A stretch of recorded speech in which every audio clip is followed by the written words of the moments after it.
Thanks for your patience. Here we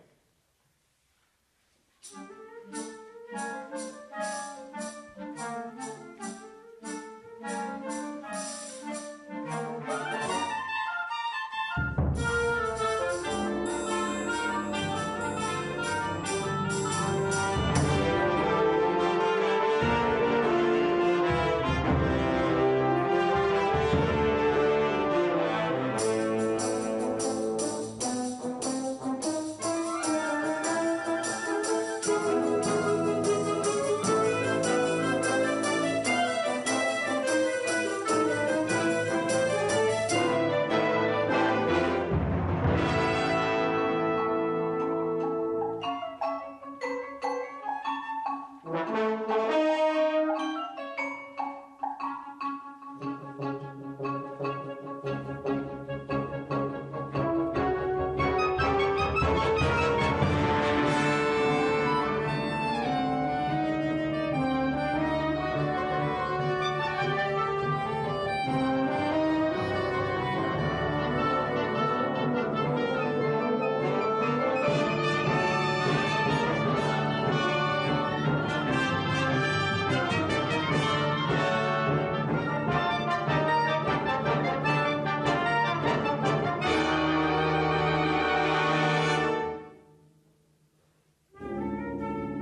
Hello, everyone. It's Friday, February the 25th.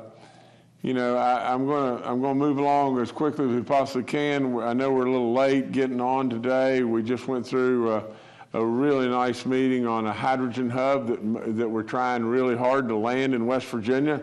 Senator Manchin kind of headed up the call, and Senator Capito was on, as well as Congressman McKinley and a bunch of the energy folks and a bunch of the economic development folks from our side, as well as energy folks from D.C. But a good meeting, a good first meeting and everything. We're going to keep plowing as hard as we can to see if we can land that in West Virginia, and it'd be a really exciting time to encompass all forms of energy and everything. And if there was ever a time in our nation and in our world today, we ought to recognize with what's going on in Russia and Ukraine and many other parts of the world, just how energy can be weaponized. And I would just pass this on. I won't belabor on this at all, but I would pass on to the Biden administration. It's time to reset. It's time to step back and say, as Jeffro Bodine would say, Pert and I made a mistake, didn't I, Uncle Jed?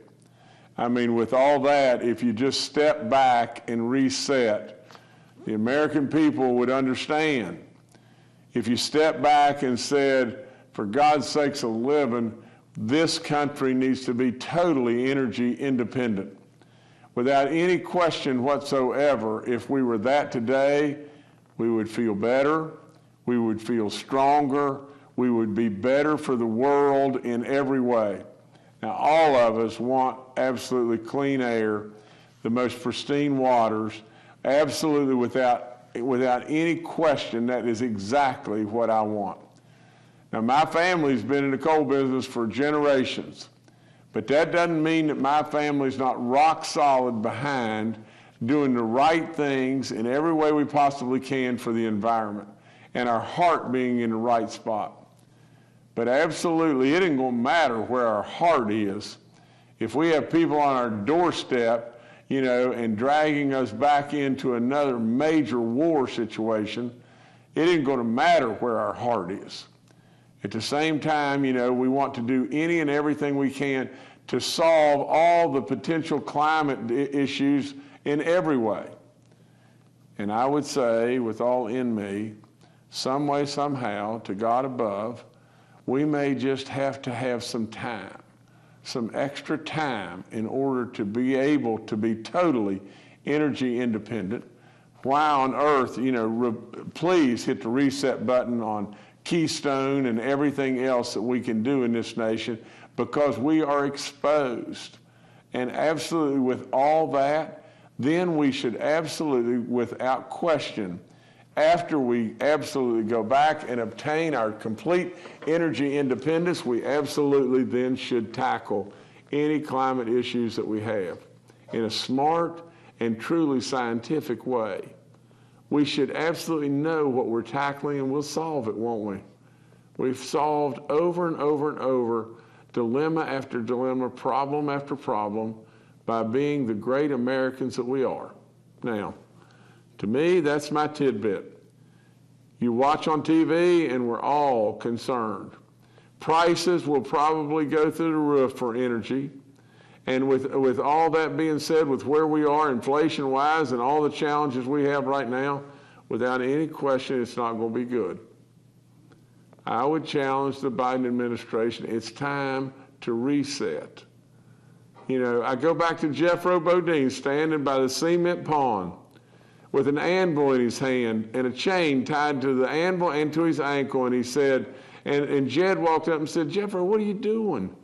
He said, my girl done dumped me, and I'm going to throw this anvil in the cement pond and drown myself. And Jethro said, and Jed said, Jethro, what good's that going to do you? And he just paused and he thought, And he said, Pert and I made a mistake, didn't I, Uncle Jed? Well, absolutely. The Biden administration doesn't need to throw the anvil in the middle of the swimming pool with the chain tied at their ankles. Without any question, we've made mistakes. Reset. Get this nation going the right way. And I challenge all the people in the world, especially in our country, there's no need in throwing rocks. There's no need in that now. Absolutely, you know how serious this situation could be. And so let's reset and get this nation going exactly the right way. And I beg them, quit listening to these crazies that are in your ears all the time. Please do that. But nevertheless, I'm sorry I got off on that and everything. Please forgive me. And let me go back to this. And this is because this is what this briefing really is. This is an extremely serious and sad time. We lost another 58 people in West Virginia. Our numbers and all that are getting better, and our color-coded maps much better and all that. But surely it's not good for these folks. So keep them in your prayers. And like I said, I'm sorry I got on that. But nevertheless, the 6,251st death is a 69-year-old male from Putnam County. The 6,252nd death is a 78-year-old male from Kanawha County. The 6,253rd death is a 71-year-old female from Calhoun County. The 6,254th death is a 73-year-old female from Harrison County. The 6,255th death is a 77-year-old male from Mercer County. The 6,256th death is a 77-year-old male from Jackson County. The 6,257th death, a 53-year-old male from Mercer County. The 6,258th death, a 67-year-old male from Raleigh County. The 6,259th death, a 75-year-old female from Greenbrier County. The 6,260th death, a 71-year-old female from Lincoln County. The 6,261st death, an 89-year-old female from Mercer County. The 6,262nd death, a 90-year-old female from Barber County. The 6,263rd death, an 83-year-old male from Wetzel County. The 6,264th death, a 70-year-old male from Summers County. The 6,265th death, a 67-year-old female from Marion County. The 6,266th death, a 96-year-old female from Barber County. The 6,267th death, an 81-year-old male from Preston County. The 6,268th death, a 69-year-old male from Barber County. The 6,269th death, an 80-year-old male from Kanawha County. The 6,270th death, a 64-year-old female from McDowell County. The 6,271st death, a 56-year-old female from Hampshire County. The 6,272nd death, an 83-year-old female from Braxton County. The 6,273rd death, a 61-year-old female from Cabell County. The 6,274th death, a 74-year-old female from Pocahontas County. The 6,275th death, a 74-year-old male from Wayne County. The 6,276th death, a 63-year-old male from Boone County. The 6,277th death, a 71-year-old female from Preston County. The 6,278th death, a 66-year-old male from Raleigh County. The 6,279th death, an 80-year-old male from Barber County. The 6,280th death, an 85-year-old female from Marshall County. The 6,281st death, a 72-year-old female from Nicholas County. The 6,282nd death, a 71-year-old male from Cabell County. The 6,283rd death, good gosh. Oh, I hate this when I'm going through this. A 30-year-old male from Wayne County. Oh, man. 6,284th death, a 62-year-old male from Jefferson County. The 6,285th death, a 76-year-old male from Putnam County. The 6,286th death, an 81-year-old female from Raleigh County. The 6,287th death, a 95-year-old female from Kanawha County. The 6,288th death, a 90-year-old male from Wetzel County. The 6,289th death, an 83-year-old female from Putnam County. The 6,290th death, an 88-year-old male from Hampshire County. The 6,291st death is a 66-year-old female from Mingo County. The 6,292nd death, an 82-year-old male from Logan County. The 6,293rd death, a 70-year-old male from Wood County. The 6,294th death, a 92-year-old female from Mingo County. The 6,295th death, an 80-year-old male from Fayette County. The 6,296th death, a 73-year-old female from Kanawha County. The 6,297th death, a 75-year-old male from Jefferson County. The 6,298th death, an 84-year-old male from Wood County. The 6,299th death, a 70-year-old female from Berkeley County. The 6,300th death in West Virginia is a 64-year-old male from Wayne County. The 6,301st death, an 81-year-old female from Fayette County. The 6,378th death, a 78-year-old female from Lincoln County. The 6,303rd death, a 63-year-old male from Braxton County. The 6,304th death, a 92-year-old male from Raleigh County. The 6,305th death, a 60-year-old male from Randolph County. The 6,306th death, a 79-year-old male from Raleigh County. The 6,307th death, an 87-year-old female from Wyoming County. And the 6,308th death in West Virginia. 6,308 deaths in West Virginia. There's a 71-year-old female from Hampshire County. Let me just check something really quick here.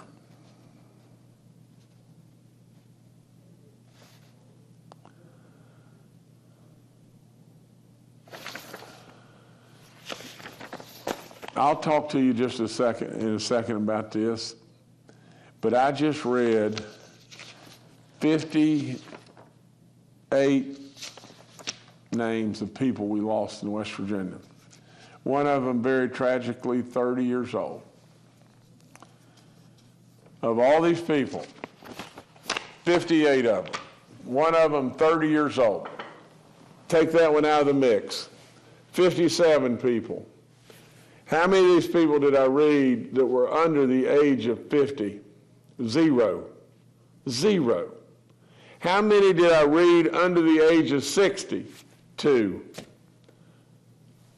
Now I'm telling you, if you're fully vaccinated and you're 60 years old, you're 50 years old, and you don't get that booster shot,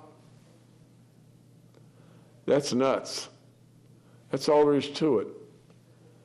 You are exposing yourself like crazy. We're losing our wisdom in West Virginia. Absolutely, these people absolutely could guide and direct our young people. They're absolute sons and daughters, and we're losing our wisdom. You got to get that booster shot. That's all there is to it. Active cases are just over 3,000, 3,309. New positive cases, 913. Our daily positivity rate's at 5.97. The cumulative is 8.39. All those are, well, the cumulative is still going to move, on the upward trend and everything, but everything here is looking better. We're almost to 480,000 recovered cases in West Virginia. We've got 588 in the hospital, 133 in the ICU units, and 76 on ventilators. That 588 in the hospital, it's been a long time since we were there. We were almost double that not long ago. Look at our map. Look at our county, our statewide map. No red, no orange, 32 green counties. All that looks so much better. The CDC, and just wait to hear from them and everything. Who knows what they'll come up with next? But they're moving toward guidance on loosening the mask mandate. Yay, yay, yay, yay, yay. About time. So from the standpoint of one other thing, this one I'm going to take time and go through. This is really good stuff right here. There's a third round of pandemic benefit that is coming, our way and everything, and this is called the PEBT benefits. It basically provides school lunch programs, and we've already received the benefits of $328 million. This is a third round that's going to pour in another $82 million in West Virginia in regard to that. Secretary Crouch could have more about that, but that's good stuff. As far as the home test units and everything, go to our covidtest.gov and you can get all the information on that. The Biden administration also is providing 3 N95 masks per person at the pharmacies and at the health centers. I've told you about the antibodies. We do have 2 different types that we can fight with and everything. Some of them have been discontinued and everything, but if you get feeling bad, get tested quickly, where we'll know if you're positive, and then we can move and try to do something about it. You know, from the standpoint of our National Guard, you know, I go over and over and over just how incredibly important that they are, and all the great stuff they're doing. Now the next greatest thing that's going on is with the potential trucker situation in D.C. We're deploying 80 of our guard members, you know, to D.C. to help with traffic control and pedestrian control and all that in D.C. right now. These people do everything, and God bless them in every way, every single way. I've told you about the booster stuff. You know, get your booster shot. I've told you about our numbers the other day. We crossed 90% again for our 65 and olders that have had 1 shot. That's really good. We're up to 409,931 people that have had a booster shot. That's not nearly as good as what we want it to be, but it's better, but it's just slow. All the information on our COVID line is up. You know, all the free testing stuff. We thank Fruits, we thank Walgreens over and over and over for all the good stuff that they've done. We got 146 outbreaks in our long-term care facilities, none in our church community. We're down to 145 inmate cases and 38 staff cases, and that's good stuff. You know, we surely want it to be 0, but at one time it was approaching well over 1,000 staff and inmate together. I remind you about giving blood. It's really important. I remind you about calling us about this rental assistance. If you're a renter or a landlord, call us. We may very well be able to turn some money right in your pocket. This job Jumpstart program is on our way. We're mimicking Oklahoma on that. There was a lot of good results in Oklahoma. We're going to give people a $1,500, you know, incentive check if we can get you back to work and on the job. It'll help our businesses that are looking for you. We'll lower our unemployment rate. It's already at historic lows. We'll even lower it more. And more than anything, we want you to feel like, you know, you're back in the system. You're back in every way. You have every reason to be really proud of yourself, and we want you back to work. So it's there. It's there for you. It's open to you right now. I've already said something about Ukraine and all that's going on there. We offer up our prayers for those people, and you know, it's just sad. It's just really, really, really sad. And we don't know what. We really don't know what the repercussions are, but we know the repercussions for us in this country are not going to be good. They're surely not to the magnitude whatsoever of Ukraine, but this thing could get bad. It could get bad, and it could get worse. And so, you know, we don't know, you know, the marriage, if there is a marriage that is happening between China and Russia.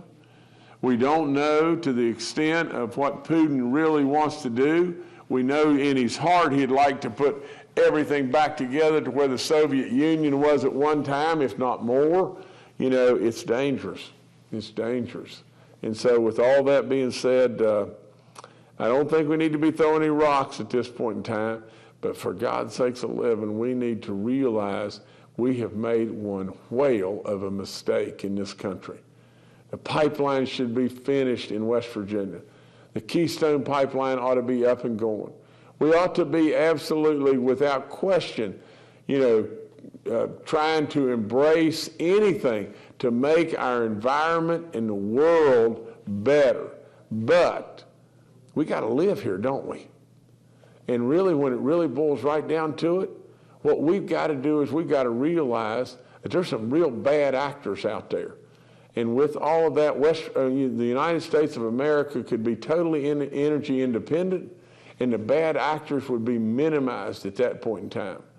You know, without any question, we got to do that first, and then tackle all the climate issues after that, which I know we can win too.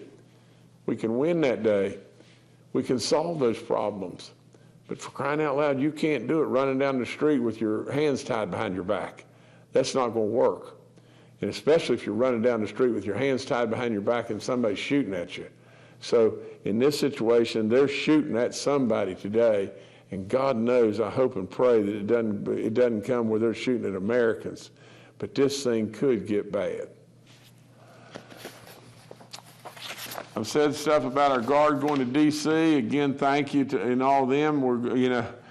These are just really quick announcements and everything. I promised you information about Hyperloop and everything, and I think in digging into it, I hope General Hoyer's with us today, where he can maybe add some more to it and everything, or and we can bring you into the discussion with WVU. And I just see a note, from our people that General Hoyer is not with us today.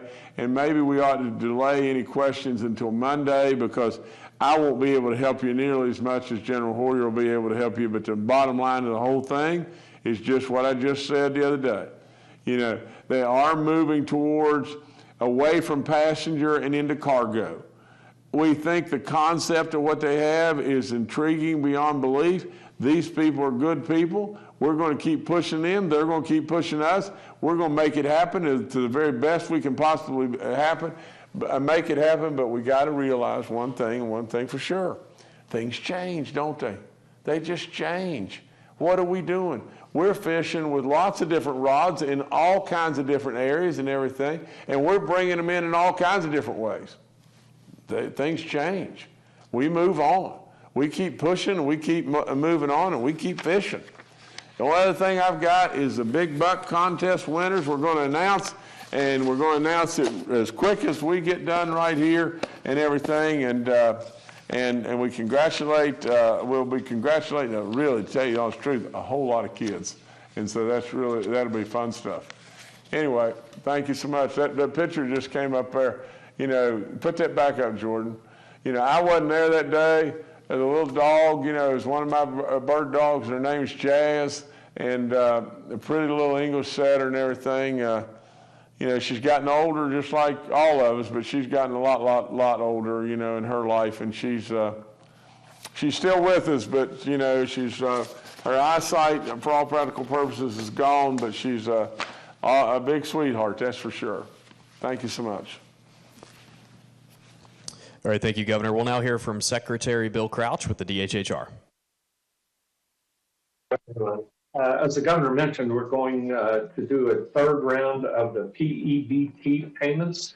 That's the Pandemic Electronic Benefit Transfer program that benefits students who would have received free or reduced lunches under the National School Lunch Program due to COVID-19. West Virginia's program is administered jointly by the Department of Education and DHHR. DHHR will roll out benefits in April of 2022 and apply those benefits retroactively to the beginning of the school year. Families with eligible students can expect to receive a single issuance for the fall 2021 term and 2 additional payments for the spring 2022 term. Households will receive a letter from DHHR about their student PEBT benefits. The ongoing pandemic has provided uncertain times in our schools, and we're hopeful that these payments will assist families in keeping children nourished and ready to learn. Thank you, George. All right, thank you, Secretary. Dr. Clay Marsh is also joining us today and is available for questions. Retired Major General Jim Hoyer and Dr. Ann Amjad have prior engagements. They will rejoin us on Monday. We'll now go to questions from members of the media. The first today from Kenny Bass with WCHS and Fox 11. Hi, thanks for taking a moment for a question. Governor, both the DEP Cabinet Secretary and you reacted to reports about ethylene oxide emissions in the Kanawha Valley last week. Could you talk about the efforts from your standpoint by the DEP to check into that situation, which is created by the EPA, and if you're satisfied with their efforts and the direction that we're moving as far as that problem is concerned? Thank you. Well, Kenny, for what I know, I am completely satisfied. You know, from what I know about his heart and his soul, Harold Ward is a really good man. And from that standpoint, from what I know about just the fact that he's a West Virginian and he wants goodness for West Virginia. And I do know that from the standpoint of compliance, and I don't think, and you know, EPA is tough.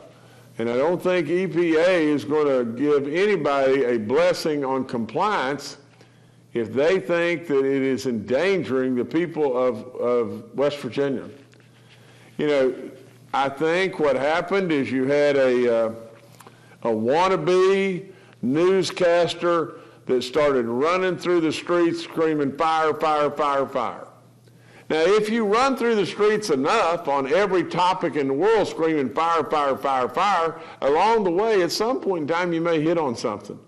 But in this situation, I really do believe that, you know, with the good work that the DEP is doing, I've got to have confidence in them. You know, to be perfectly honest, this is way above my pay grade as far as technicality. I've got to depend on the DEP. And the DEP has done a rock solid job, and they've been completely transparent in what they're doing, and they're going to continue to work on this. And if something changes, we change with it. And so we'll continue to monitor and we'll continue to do the work, but that's all I can give you, Kenny. All right, thank you, Kenny. Next to Charles Young with WV News. Hi, this is Charles Young with WV News. Governor, I want to follow up on my question from earlier in the week. You said you were going to speak with the folks at WVU about Hyperloop. Is there anything else you can tell us about that situation? Just what I just said just a second ago, you know, Charles. I think now we have confirmed they're moving away from Hyperloop's moving away from passenger transportation to transporting goods, and I think there's still a real opportunity here in West Virginia, and you know, and we're still standing in the wings, you know, welcoming them in every way.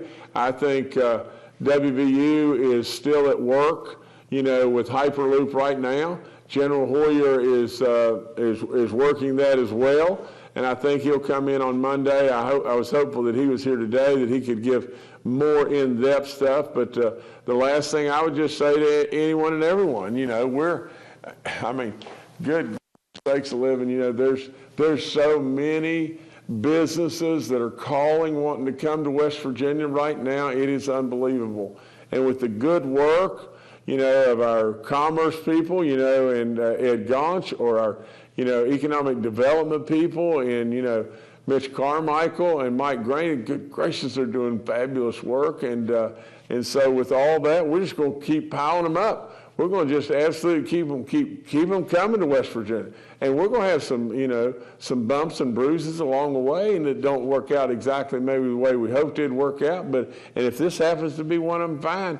And if not, you know, it may very well even do better than what we'd hoped it would do before. But General Hoyer can bring a lot more on Monday to that too.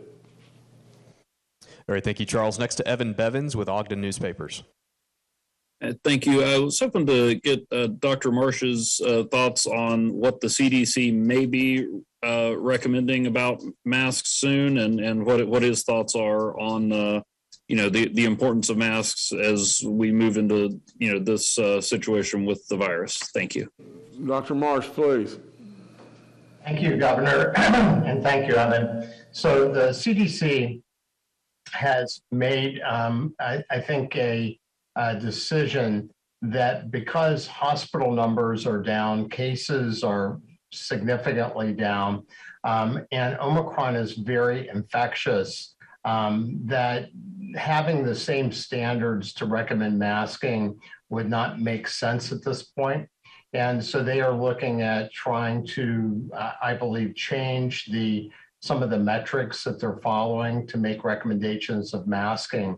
But I think that, Evan, what you've seen around the country and what the governor has been very consistent in doing is to make the mask policies really done at the local levels, and I think that as we go forward, what you will see is that there's going to be a transition from governmental direction of people to empowerment of people at individual levels to be able to manage their own health and their own protection. As the governor said many times, and all of the data supports this, that being fully vaccinated and boosted is absolutely the best way that anyone can protect themselves from getting COVID, from getting sick, going to the hospital with COVID, dying of COVID, and even being more susceptible to long COVID.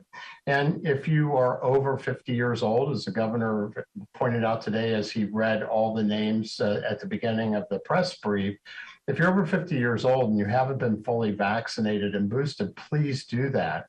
And in that way, if you're in the most vulnerable age categories, over 50, 65 or older with other medical conditions, you may decide that wearing a mask to protect yourself if you're in indoor settings with other people that you don't know might make sense, because we know that if you're not fully vaccinated and boosted and older, then you are the prototypical person that has a higher risk for getting really ill with COVID-19 if indeed you do catch it.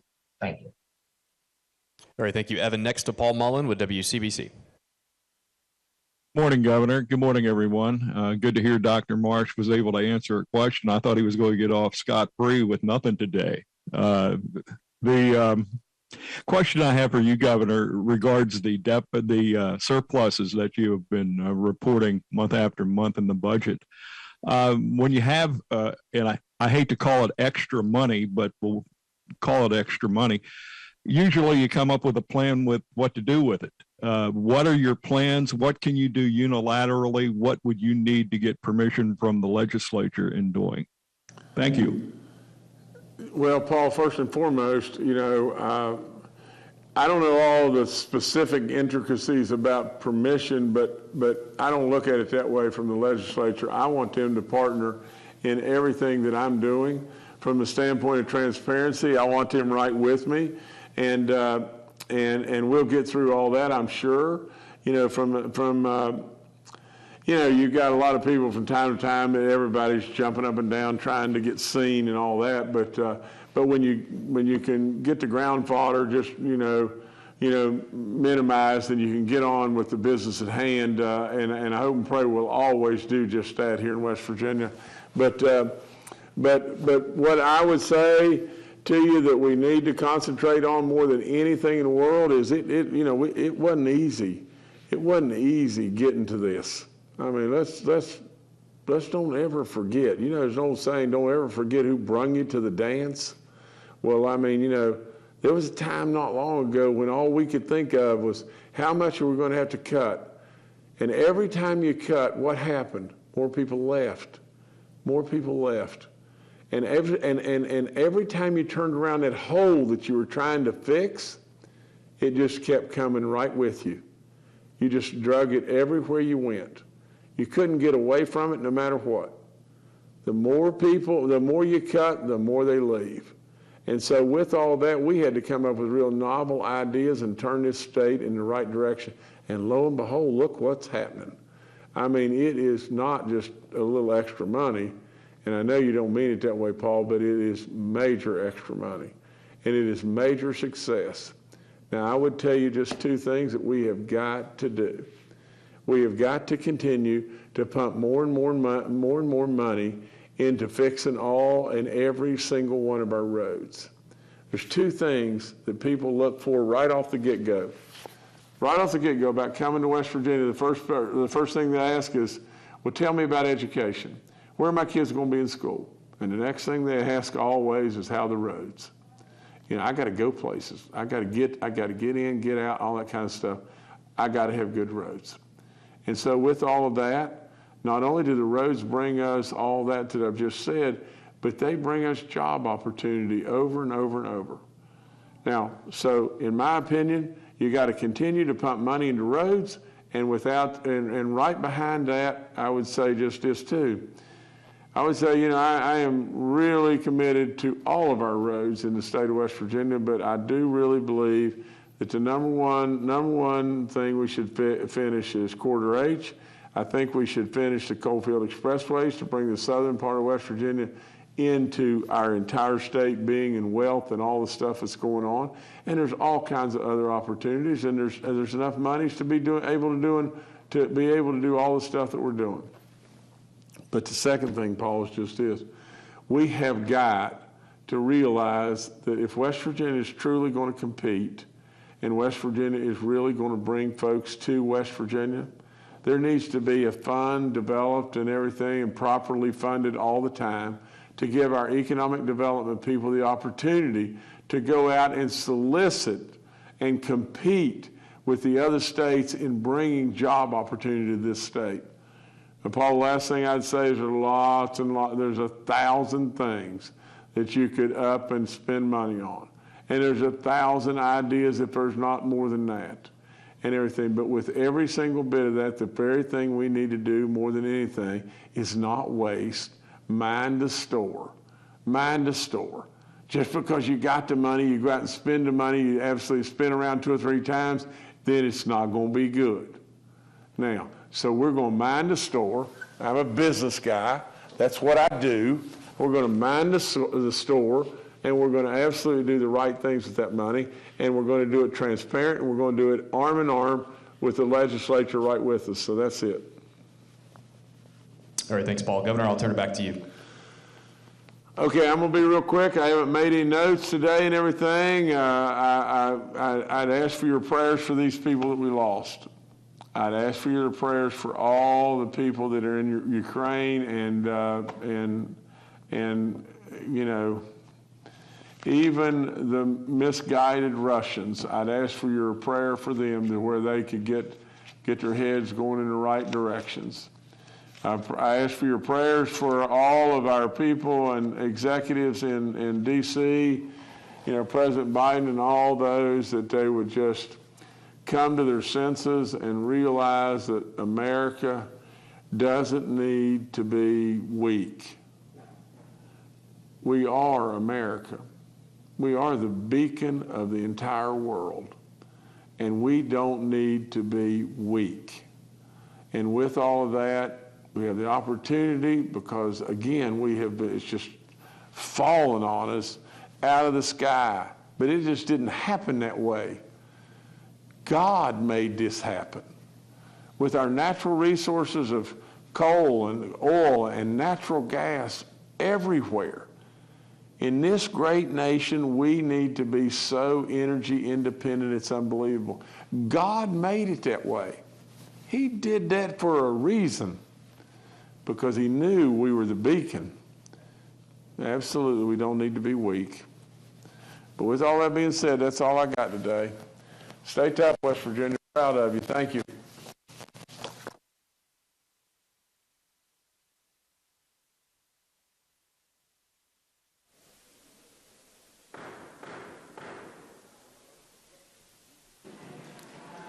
Senate will come to order. Those not having privileges of the floor will please vacate the chamber.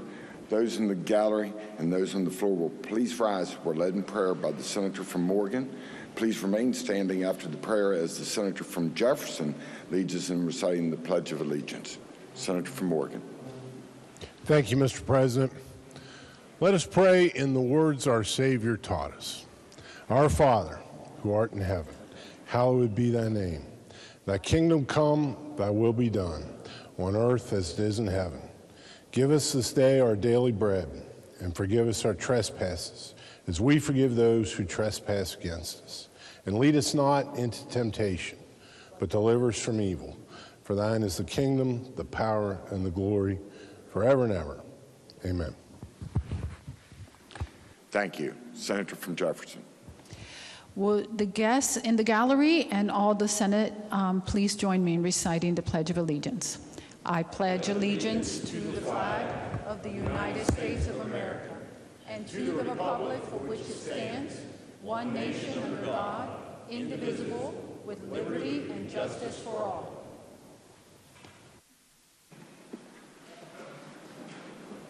Reading of the Journal. West Virginia Legislature, Senate Journal, February 24th, 2022. The Senate met at 11:11 a.m. Senator Blair, Mr. President, in the chair. Senator from Cabell requests unanimous consent to further reading of the Journal is dispensed with and the Journal be approved. Is there objection? Chair hears none. Further reading of the Journal is dispensed with and the Journal is approved. Introduction of guest. On behalf of the Senate, it is my pleasure to welcome the honorary pages for the day. Please stand as your name is called to be recognized. As guest is the Senior Senator from the 5th, Gabriella Wright, Mara Williamson. As guest is the Junior Senator from the 8th, Jada Holly, September Larch, and Dominic Southern. As guest is the Senator from Harrison, Cole Golddesign. Did I get it right? Tried. Will the Senate please make them feel welcome?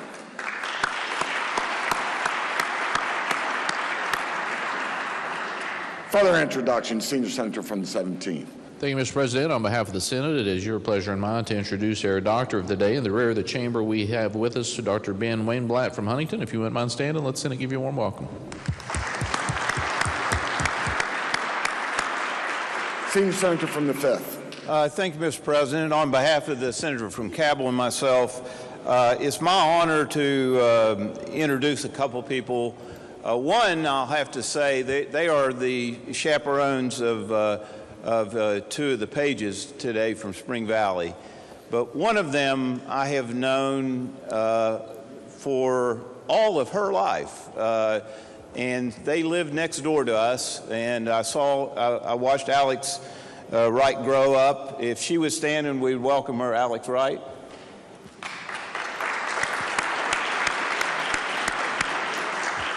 The other person I have known for a number of years, and at the Forensic Science Center at Marshall, she is one of the two key people that has really moved that up to this level that it is to this day. And I know her as Misty Mara, but Misty Mara Williamson.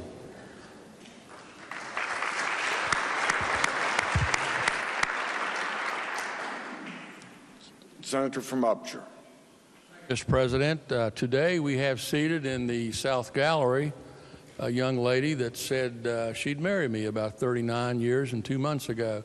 Would Sue Hamilton please stand and the Senate make her welcome?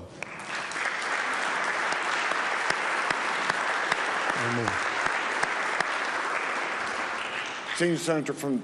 Got one more. Senator from Upshur. Thank you, Mr. President. Today, seated in the rear of the gallery is our former Senate clerk and Senator, Mr. Clark Barnes. Would you please make him welcome?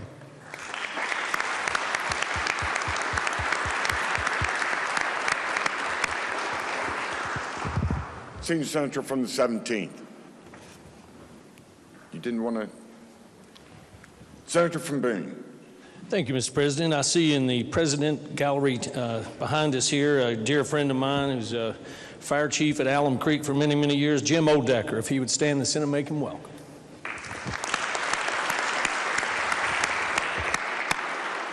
Senior Senator from the 6th. Thank you, Mr. President. There's numerous people here today gathered for Trails Day. I want to introduce the individuals that are here in the gallery with us, and if you will just hold the applause to the end, and as I call your name, please stand. In the North Gallery, we have Brian Holmes and Cameron Holmes, his son, and they're from Friendly, West Virginia. Brian's a pharmacist, and he works with mapping and helping people discover West Virginia. He's a board of directors member of the West Virginia Off-Highway Vehicle Coalition. Also, we have Nico Bowden in the North Gallery, who is he's president of the West Virginia Jeep Club, and he's also Quality Improvement Manager at the Edwards Comprehensive Cancer Center. And his club has hundreds of members, and they advocate for responsible land use. We have Jason Speck, who is owner of Mountain State Overland, and they document their travels on YouTube, and they take groups of people out and help and discover beautiful West Virginia. We have Scott Schlegel, who is here, that represents the motorcycle, ATV, and side-by-side industries from Washington, D.C. Scott, please stand. We have Eric Larch, owner of Mountain Made, co-owner of Mountain Made Off-Road, along with his other co-owner, Christopher Ingram, and that's a West Virginia-based business that caters to the off-road industry. We have Pete Stockus and Tiffany, I'm going to slaughter this name, Cipoletti, and they represent the American Motorcycle Association. Pete is the off-highway government relations manager, and Tiffany is the on-highway government operations manager. Next, we have Scott Ammerman and Evan Robbins, and they're here representing Tread Lightly, which is a national organization that advocates for responsible public land use, and some of these people have flown in and traveled great distances. With the Department of Agriculture, we have Tim Brown, and he is here to educate these people on invasive species that can affect our wildlife and our vegetation and stuff. And so he's here to educate us on that, and we appreciate him. We have Sergeant Gordon Ross, and he represents Mission 22. The number 22 stands for how many veterans commit suicide per day. And it's a very honorable association. And he is here to advocate for public land use because that's a way of therapy for these veterans to get out in the scenic beauty of West Virginia and kind of help them with their issues. And we have Aaron Roddy, Vice President of Southern Four-Wheel Drive Association, and he's also the Director of Relations for the United States Four-Wheel Drive Association. And that's it, Mr. President. Senate, if you will, join me and make them welcome.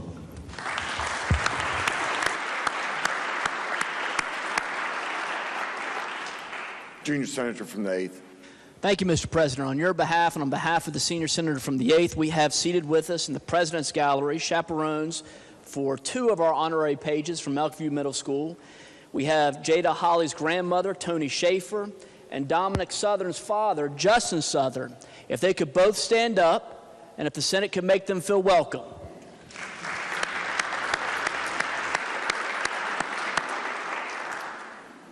Senator from Harrison. Thank you, Mr. President.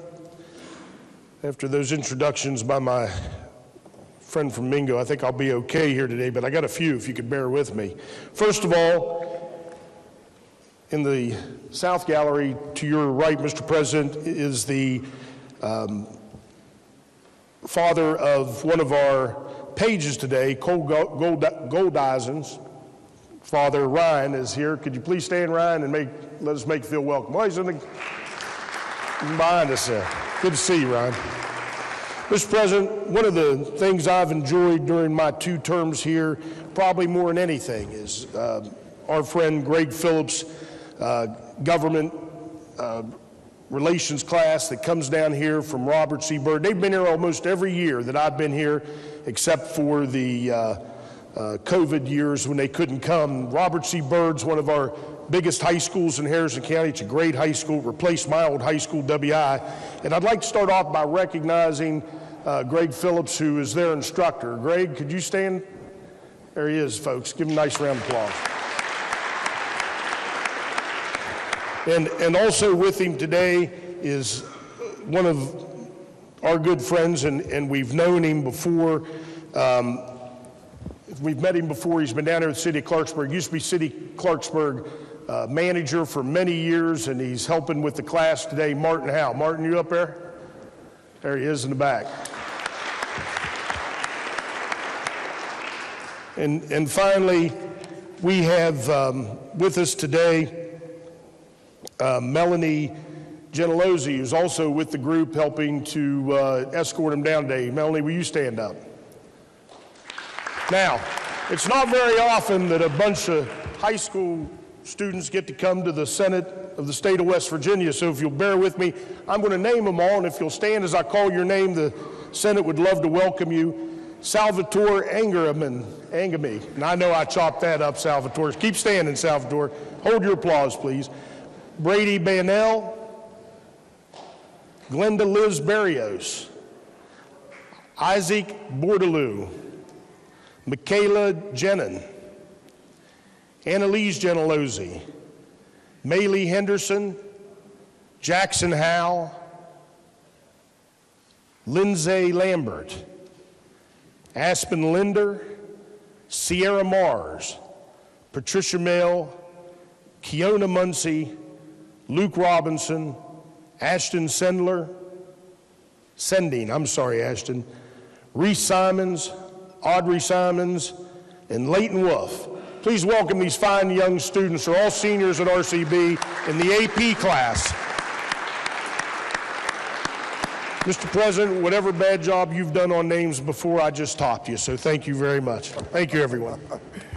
Senior Senator from the 5th. Thank you. I would like to make sure that I introduce the senior senator from the 6th, from Wayne County, not Mingo County, Senator Maynard. Sure.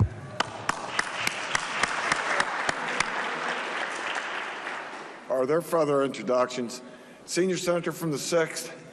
Sorry, Mr. President. I left out a couple important persons. I see Thomas Burton. Thomas Stand, he's with the West Virginia Overland, and he also has scenic routes that he takes groups out here in West Virginia. And last but not least, we have Jerry Stand. He is chairman of the West Virginia Off-Highway Vehicle Coalition, a Navy veteran, and is an amazing guy that has helped made today possible this whole weekend. And I'll tell the senators and delegates in comments about what's going on tomorrow. But Senate, if you will, please join me and make them welcome.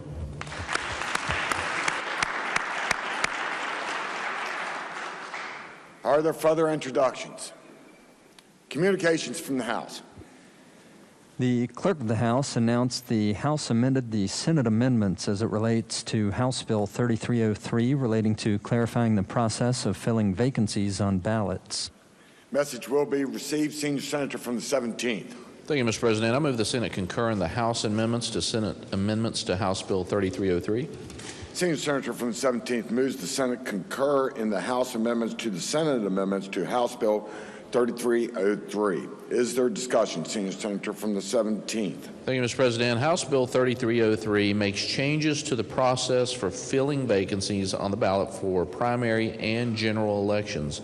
It authorizes a county executive committee for an intra-county delegate or senatorial district or its chairperson to fill such vacancies and prohibits the Secretary of State from refusing to certify a candidate for the 2022 primary election ballot appointed by a county executive committee for an intra-county district. The amendments are retrospective to January 30, 2022. The House amendment simply clarifies that an appointment to an unfiled vacancy may not be made after a primary election, except in the cases of subsequent death, withdrawal, incapacity, or disqualification of a candidate. I'll be happy to take questions. Otherwise, I urge passage. Is there further discussion? If not, the question for the Senate is the Senate concur in the House amendments to the Senate amendments to House Bill 3303. All those in favor will say aye. Aye. Those opposed, no. The ayes appear to have it. The ayes do have it. I declare the motion adopted. Question now is on passage of the bill as amended. All those in favor will vote yea. Those opposed will vote nay. The clerk shall prepare the machine.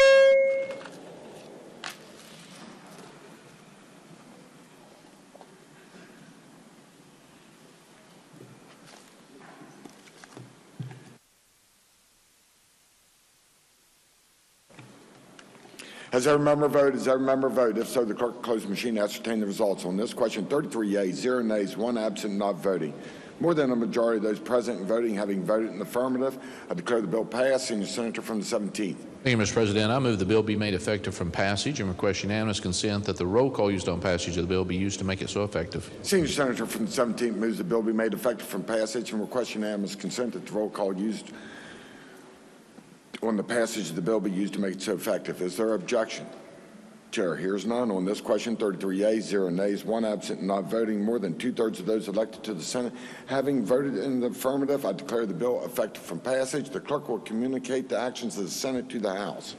Committee substitute for House Bill 4105 relating to service employees with National Association for Pupil Transportation Certifications. Message will be received and the bill will be referred to the Committee on Education. Committee substitute for House Bill 4491 to establish requirements for carbon dioxide sequestration. Message will be received. Senior Senator from the 17th.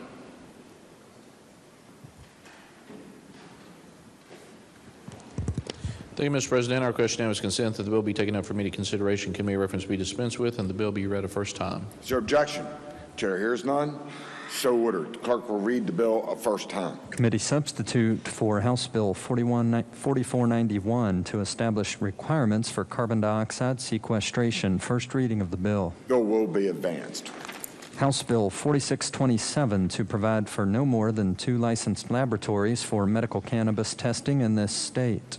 Message will be received and the bill will be referred to the Committee on Health and Human Resources. Committee substitute for House Bill 4712 require the prompt enrollment in payment plans for costs, fines, forfeitures, restitutions, or penalties in circuit court and magistrate court.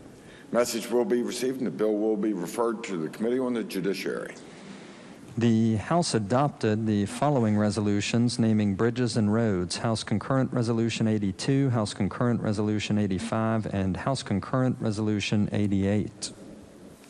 Messages will be received and the resolutions will be referred to the Committee on Transportation and Infrastructure. Communications from the Executive. There are none. Reports from standing committees. Your Committee on the Judiciary has had under consideration Senate Bill 29, providing fee for processing of criminal bonds, and reports back a committee substitute for same, with the recommendation that the committee substitute do pass, but under the original double committee reference, first be referred to the Committee on Finance. Respectfully submitted, Charles S. Trump IV, Chair. Report will be received. Senior Senator from the 17th. Thank you, Mr. President. Our question now is consent that the bill be taken up for immediate consideration and read a first time prior to its second committee reference. Is there objection? Chair hears none. The clerk will read the bill first time. Committee substitute for Senate Bill 29, providing fee for processing of criminal bonds. First reading of the bill. Bill will be advanced, and under the original double committee reference, the bill will be referred to the Committee on Finance. Your Committee on the Judiciary has had under consideration Senate Bill 96, requiring disclaimers on third-party non-government solicitations mailed or otherwise provided to businesses, and reports back a committee substitute for same, with the recommendation that the committee substitute do pass, but under the original double committee reference, first be referred to the Committee on Finance. Respectfully submitted, Charles S. Trump IV, Chair. Report will be received. Senior Senator from the 17th. Thank you, Mr. President. Our question now is consent that the bill be taken up for immediate consideration and the bill be read a first time prior to its second committee reference. Is there objection? Chair hears none. The clerk will read the bill first time. Committee substitute for Senate Bill 96, requiring disclaimers on third-party non-government solicitations mailed or otherwise provided to businesses. First reading of the bill. Bill will be advanced, and under the original double committee reference, the bill will be referred to the Committee on Finance.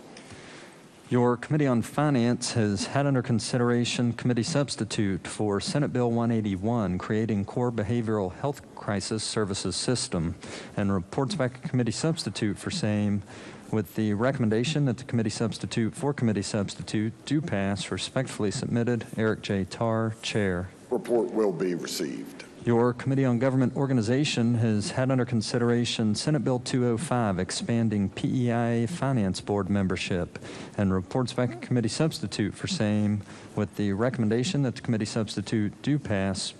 Respectfully submitted, Mark R. Maynard, Chair.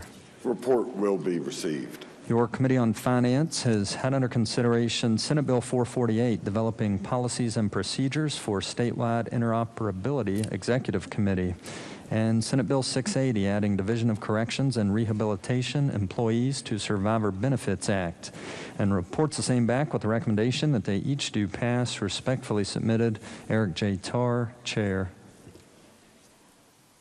Report will be received. Your Committee on Education has had under consideration Senate Bill 456, requiring county boards of education to develop seizure action plans, and reports the same back with the recommendation that it do pass. Respectfully submitted, Patricia Puertas Rucker, Chair. Report will be received.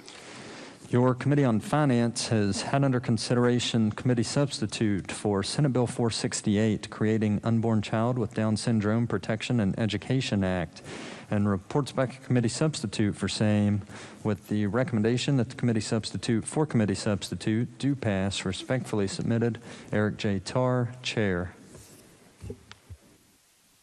Report will be received.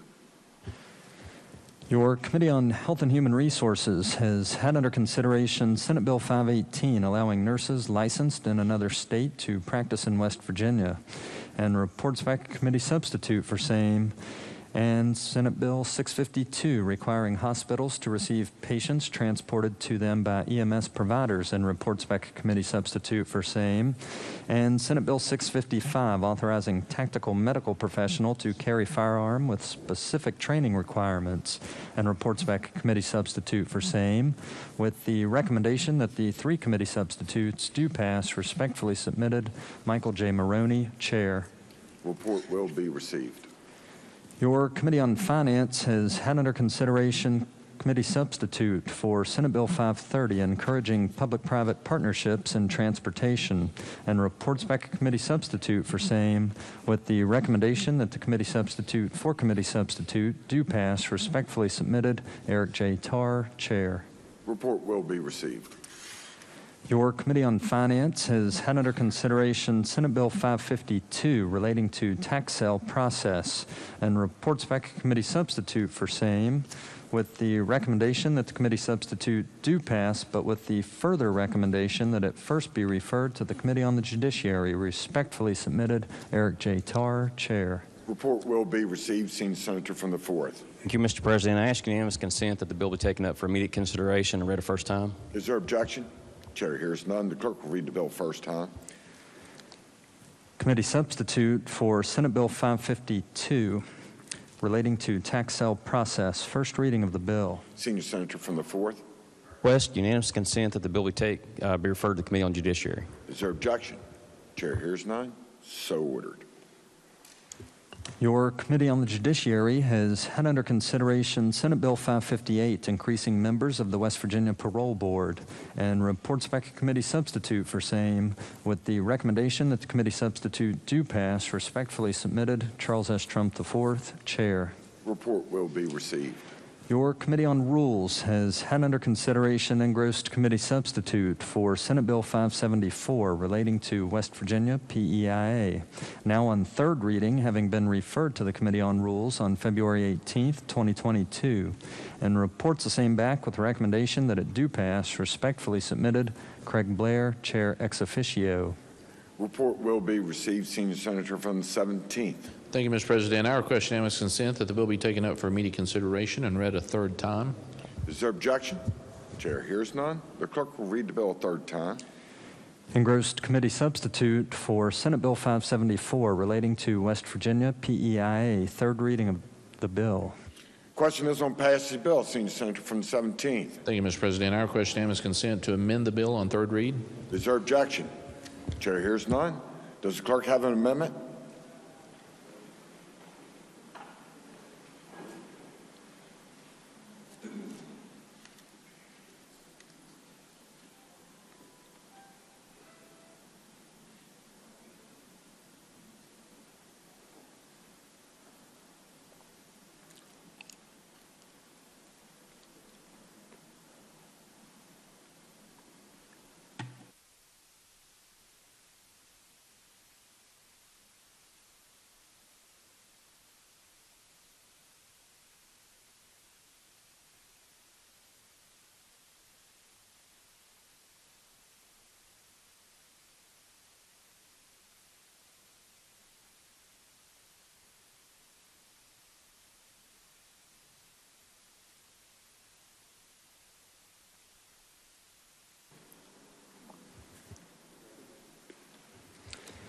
Yes, sir. Senators Takubo and Plum will move to amend the bill by striking out everything after the enacting clause.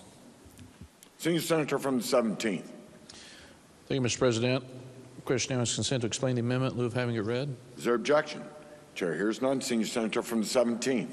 Thank you, Mr. President. The proposed bill requires the Public Employees Insurance Agency by July 1, 2023 to reimburse any hospital that provides inpatient care to a beneficiary covered by the plan at a rate of 110% of the inpatient prospective payment system diagnostic related group assignment amount then in effect for the federal fee service component of the Medicare program, in other words, the Medicare rate. The proposed bill also, by July 1, 2023, requires the plan to reimburse any EMS, emergency medical service provider or agency, at a rate of 110% of the Medicare rate. The proposed bill states that nothing in this section limits the authority of the director, including his or her authority to manage provider contracting or payments and to designate covered and non-covered services.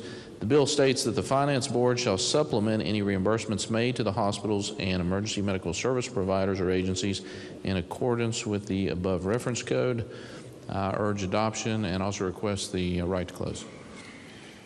Is there discussion? Senior Senator from the 5th.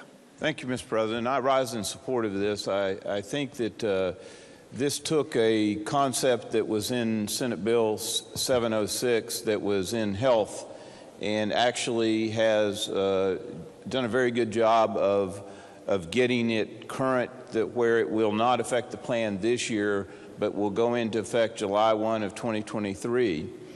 If you remember, back in the 90s, we created the reserve fund for the purpose of trying to offset any premium increases or any additional money that we had to pay to the providers. However, it has only been used for premium increases during the year on the employee side, but really never from the provider side. And in the 90s, not to go in too much in the weeds, we had a problem in an access to care issue. That access to care issue was related to non-payment from PEIA, and providers, hospitals and healthcare providers were refusing to take PEIA patients.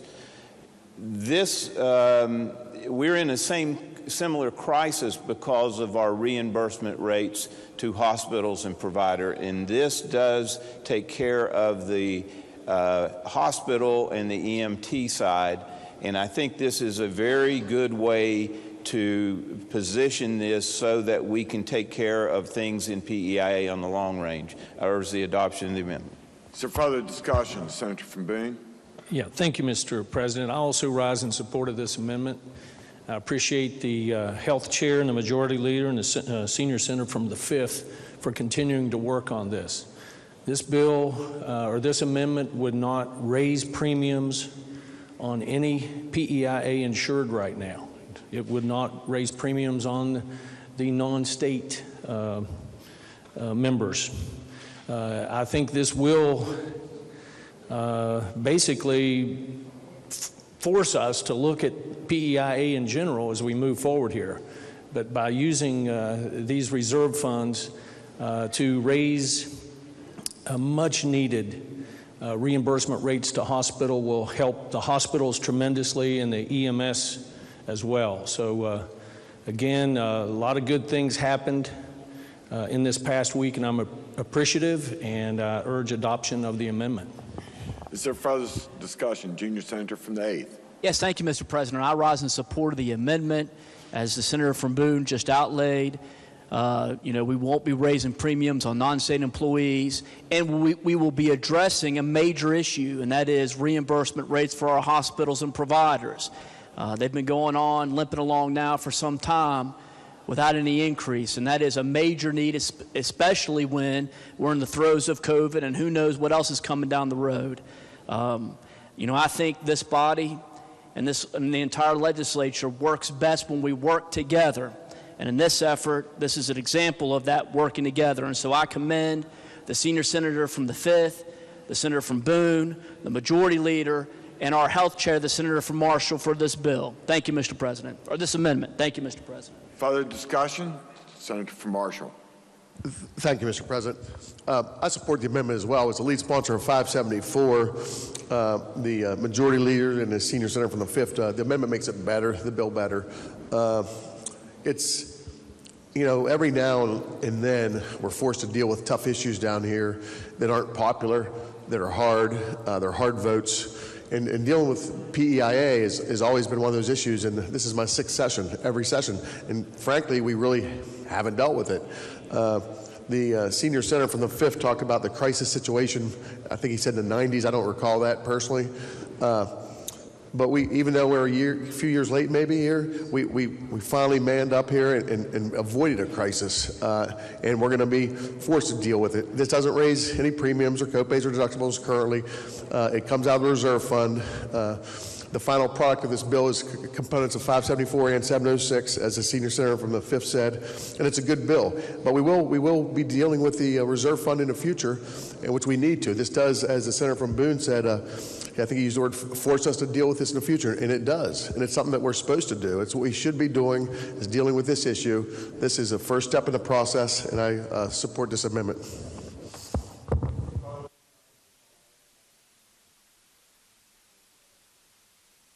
Thank you. Will the gentleman from Kanawha yield?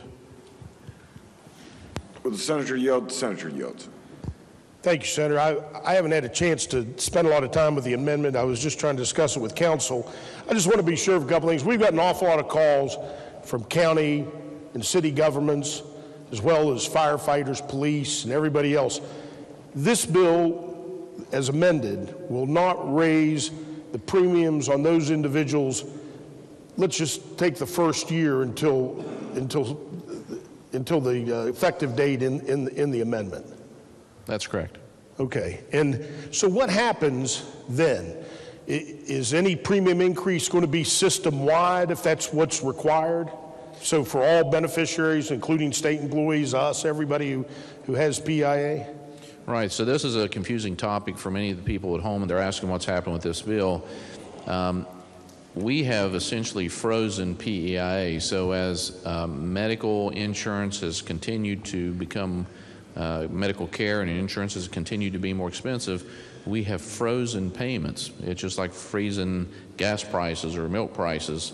And it's been years since there's been any increase. And so as the cost of the care continues to climb, the reimbursement to our hospitals has remained flush. And so it's going to create much like a housing bubble at some point that is going to be on a future legislature. And most importantly, we've already lost 4 hospitals in our region in just the past couple of years. Part of that is due to poor reimbursement by our own state.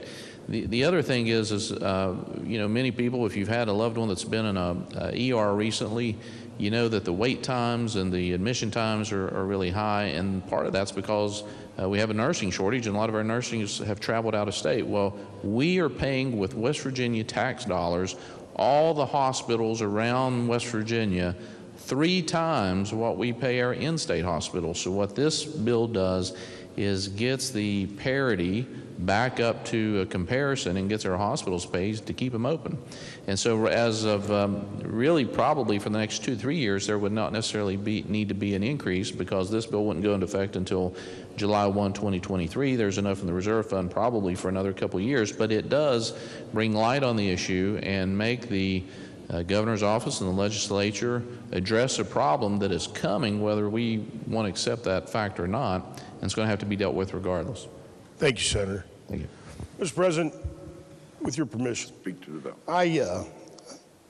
I reluctantly rise in favor of the amendment. I know that our hospitals and other medical providers are taking a beating because of the reimbursement rate. We've got to address that. And we've got to address the fact that PIA needs to be stabilized and made whole. Can't do that on the backs of our employees. And I realize that this is a fix for now, and I support it.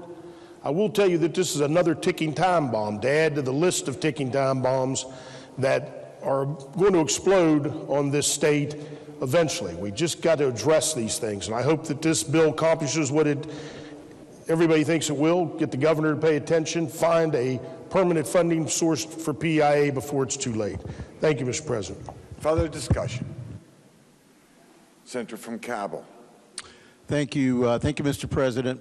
I want to start by thanking the senators that have taken the lead on this, including my senior senator from the 5th. This is probably the most contentious issue to me that I've heard about this entire session. So let me just say that I believe the governor will stick to his word, and he will look out for the PEIA recipients, whether they're state employees or whether they're county employees, EMS employees, other folks that participate in this program. I do commend our finally addressing the woefully low payments that our hospitals receive. Mr. Cheatham, the PEI director, when he testified under my questioning last session, almost was giddy about the fact that these hospitals were paying well below what it cost them to provide the services. And I understood, that he was being frugal, but we need our hospitals, and I thought that was outrageous. So I like the fact that we're all coming together and we're addressing this problem. Feel very confident that we're making the right decision by passing this bill. Thank you, Mr. President. Further discussion. Senior Senator from the 17th to close. President, I think everything that's been said has been said. I urge adoption. Okay. Question now before the Senate is the adoption of the amendment offered by the senior senator from the 17th. All those in favor will say aye. Aye. Those opposed, no. The ayes appear to have it. The ayes do have it. I declare the amendment adopted. Are there further amendments to the bill? No, sir. The bill will be re-engrossed. Question now is on passage of the bill. Senior senator from the 17th. Thank you, Mr. President. Our question now is consent that the bill over 1 day, Robert taking its place on the calendar. Is there objection? Chair hears none. So ordered.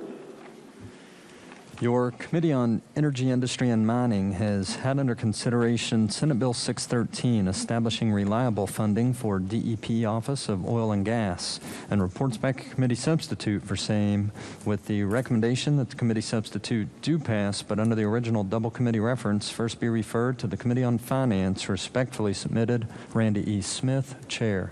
Report will be received. Senior senator from the 17th. Thank you, Mr. President. Our question now is consent that the bill be taken up for immediate consideration and read a first time prior to its second committee reference. Is there objection? Chair hears none. The clerk will read the bill first time.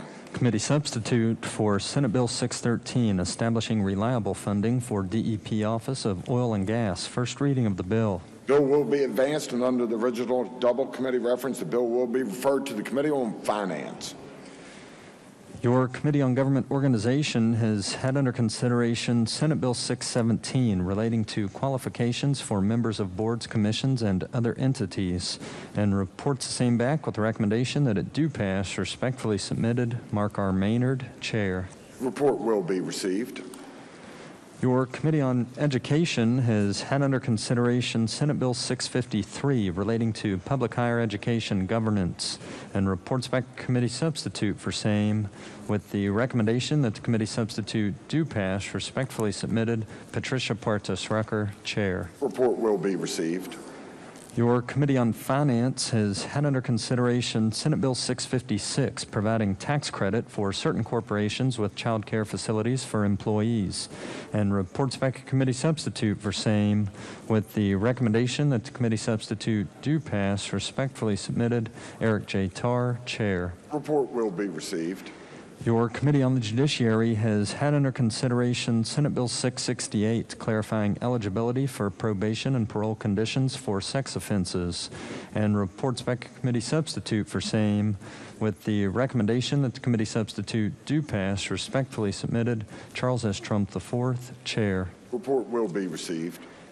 Your Committee on Banking and Insurance has had under consideration Senate Bill 671, modernizing regulation of car-sharing services in West Virginia, and reports back committee substitute for same, with the recommendation that the committee substitute do pass, but under the original double committee reference, first be referred to the Committee on the Judiciary.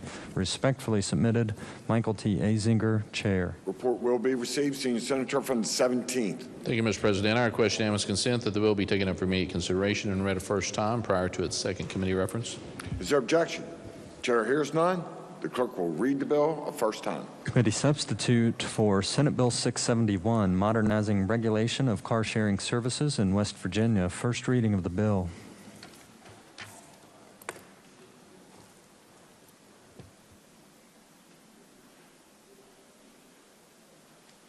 Bill be advanced.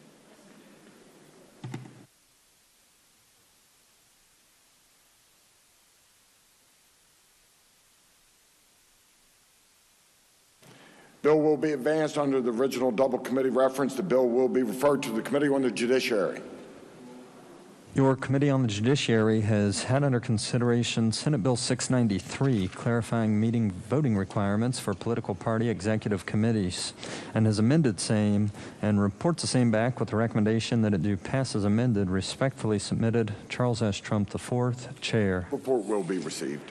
Your Committee on Health and Human Resources has had under consideration Senate Bill 703 relating to controlled substances schedule and reports the same back with the recommendation that it do pass. Respectfully submitted, Michael J. Maroney, Chair. Report will be received.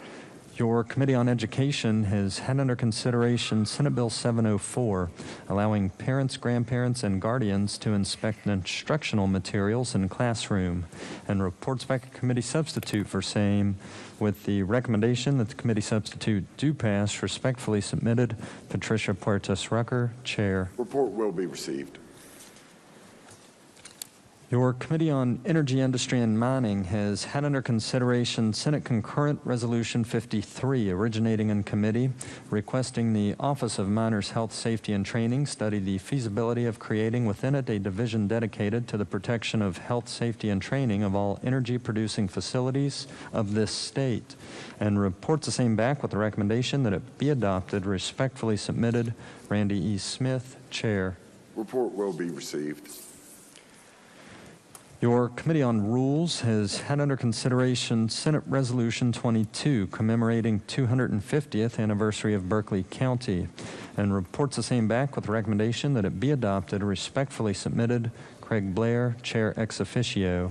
Report will be received. Reports from select committees. There are none. Introduction of bills, Senior Senator from the 17th. Thank you, Mr. President. I request unanimous consent that Senate Bill 722 through Senate Bill 725 be considered introduced, read by their titles, and referred to the appropriate committees as shown on our chamber automation system. Senior Senator from the 17th requests unanimous consent that Senate Bill 722 through Senate Bill 725 be considered introduced, read by their titles, and referred to the appropriate committees as shown on the chamber automation system. Is there objection? Chair hears none. So ordered. Resolutions. Senate Resolution 41 by Senator Romano designating February 28, 2022 as Recovery Community Day. Under the rules of the Senate, the resolution will lie over one day. Senate Resolution 42 by Senator Lindsay recognizing 911 public safety telecommunicators as true first responders. Under the rules of the Senate, the resolution will lie over one day. Motions. Petitions. There are none. Unfinished business. Senate Concurrent Resolution 52 requesting study on establishing Accredited School of Veterinary Medicine in West Virginia. Question is on adoption of resolution. Is there discussion? Senator from Preston. Thank you, Mr. President. This concurrent resolution comes to us from your Committee on Agriculture and Rural Development on a motion from the Senator from Greenbrier, and we're pleased to present that to the full body for their support. That it does exactly what the name says, that we are asking for a study by the Committee on Government and Finance through the Legislative Auditor to look at the feasibility of establishing a veterinarian program in the state of West Virginia, and I urge adoption of the resolution. Is there further discussion? Junior Senator from the 8th.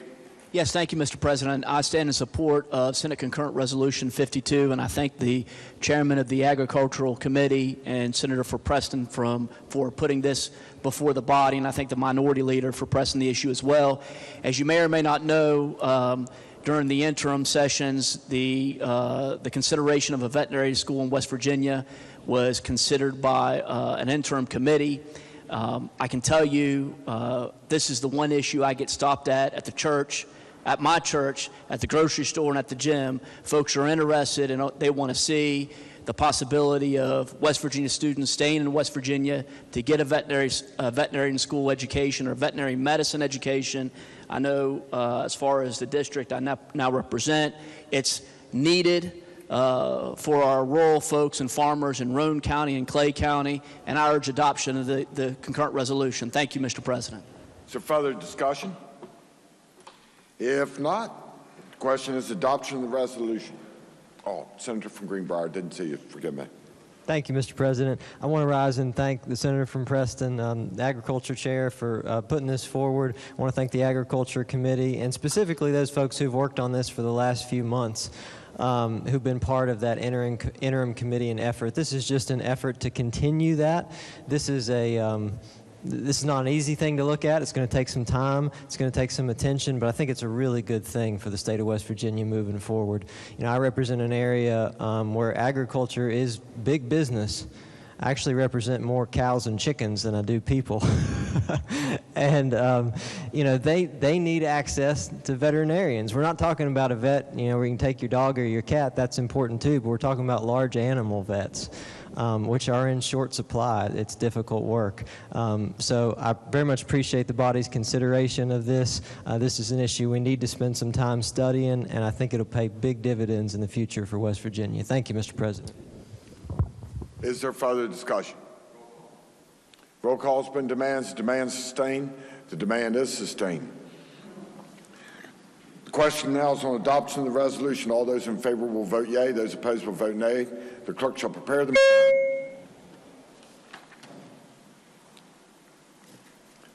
Has every member voted? Has every member voted? If so, the clerk will close the machine and ascertain the results. On this question is 33 yeas, 0 nays, 1 absent and not voting. More than a majority of those present and voting having voted in the affirmative, I declare the resolution adopted.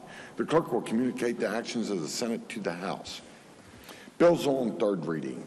Engrossed committee substitute for Senate Bill 489, clarifying amount of deputy sheriff annual salary increase. Third reading of the bill. Question is on passage to bills. Senator from Summers. Mr. President, I request unanimous consent to amend the bill on third reading. Is there objection? Chair hears none. Does the clerk have an amendment? Yes, sir. Senator Woodrum moved to amend the bill on page 1. Senator from Summers. Thank you, Mr. President. I request unanimous consent to explain the amendment in lieu of having it read. Is there objection? Chair hears none. Senator from Summers. Thank you, Mr. President. The proposed amendment would clarify that the annual monetary supplement paid to deputy sheriffs would be considered for purposes of calculating a deputy sheriff's benefits, including but not limited to retirement benefits. We have confirmed that the opposed amendment, if it were adopted, would not have any state-level fiscal impact. I urge adoption of the amendment. Is there further discussion? Senior Senator from the 6th. Thank you, Mr. President. I support this amendment. It just clarifies the language of what's to do with the pensions, and also since it has no fiscal impact on the state, I urge support. Further discussion? If not, the question for the Senate is adoption of the amendment offered by the Senator from Summers. All those in favor will say aye. Aye. Those opposed, no. The ayes appear to have it. The ayes do have it. I declare the amendment adopted. Are there further amendments to the bill? No, sir. The bill will be re-engrossed. The question now is on passage of the bill. Senior Senator from the 6th. Thank you, Mr. President. The committee substitute for Senate Bill 489 clarifies the amount of the annual salary supplement that deputy sheriffs are to receive, which is based on their months of service. Specifically, it provides that a deputy sheriff who has completed 1 year of service is entitled to an annual supplement calculated at $5 for each month of service. I'll take questions. Otherwise, I urge passage of the bill. Question is on passage of the bill. Is there discussion? If not, question for the Senate, shall the bill pass? All those in favor will vote yea. Those opposed will vote nay. The clerk shall prepare the machine. Has every member voted? Has every member voted? If so, the clerk will close the machine and ascertain the results. On this question, 33 yeas, 0 nays, 1 absent not voting. More than a majority of those present and voting having voted in the affirmative, I declare the bill passed. The clerk will communicate the actions of the Senate to the House. Engrossed committee substitute for Senate Bill 588 relating to West Virginia Rails to Trails program. Third reading of the bill. Question is on passage of the bill. Senator from Morgan. Thank you, Mr. President. The committee substitute for Senate Bill 588 would amend several sections in Chapter 5B, Article 1A of our state code. That article is the West Virginia Rails to Trails program. Sections amended are 1, 2, 3, 4, 5, 6, and 9.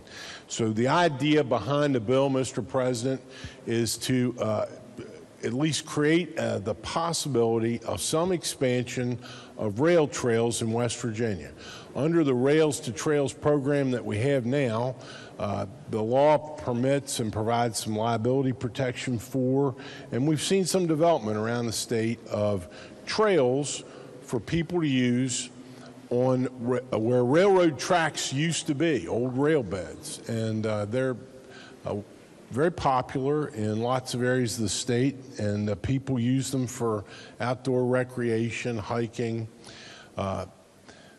This bill anticipates that it might be possible for such trails to develop on railroad property, of course, with the agreement and blessing of a railroad, along a railroad where the tracks have not been taken up. And one of the things we learned, so it's called Rails with Trails in that case.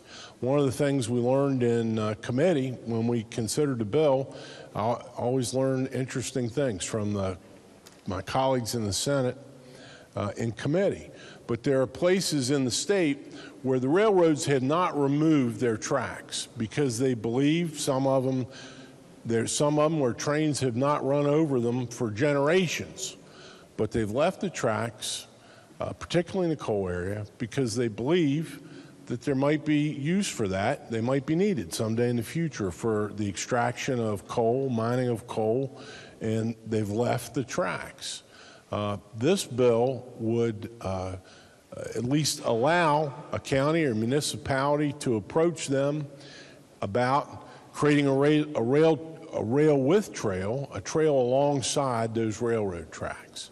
To be honest, the conversations I've had with people who serve at governmental relations work for the railroads, I don't think there's going to be much interest in railroad companies in having trails beside tracks that have trains going over them actively. That creates concerns for them. But in those areas where they have the tracks but they're not using them, this bill says if you allow their use for recreational purposes as a trail, you're going to get protection from liability. So a little bit of an expansion to our existing Rails to Trails program. Be happy to try to answer questions, Mr. President. I urge the bill's passage. Question is on passage of the bill. Is there discussion? Seeing the senator from the 5th. The senator from Morgan yield. Will the senator from Morgan yield? The senator yields. I will.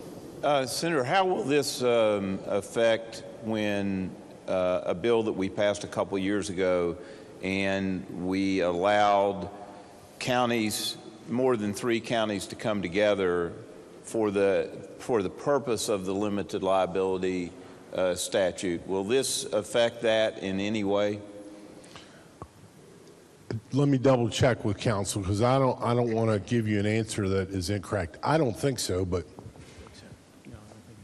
yeah, this doesn't address that in any way. But it does give extra liability protection the way that this is crafted. Excuse me, for the, go ahead. Yeah, it would. The new language is in subsection E of, this is in section 9, and it says, this section applies to railroad companies who own unused rail lines and who allow a nonprofit or a local or state governing body to use that property for tourism and the public good, to include but not be limited to the development of rail trails, camp areas, playgrounds, and many excursions. But the difference in this with some of the Rails to Trails initiatives, the Rail to Trails actually took up the track and then used it for just for recreation purposes. Yeah, in that scenario, what used to be the rail track where the track was, the old rail bed, becomes the trail. This contemplates something a little bit different, an area where there's a railroad track still in place, but near it perhaps an old service road or something like that that could be used as a trail for biking or walking, that sort of thing. Well, we have a number of those, but one in particular in Wayne County that this could be applied to, that we've been working on this. This will actually give us an additional tool to be able to talk with the company to be able to do something like this. I'm glad for that, and I've become aware just over the course of this session, other initiatives around the state. You know, people are looking to our state and seeing its wonderful recreation possibilities. So I hope this bill, if it passes, helps Wayne County in its exploration of that. Thank you. Thank you. So further discussion? Senior Senator from the 6th. Thank you, Mr. President. I've had this bill out there for a few years, and I'm glad to see it finally come to the Senate floor. Not only in Wayne County, I know the railroad line that the Senior Senator from 5th is speaking of, but throughout my district, there's railroads that currently have the rails there that aren't being used.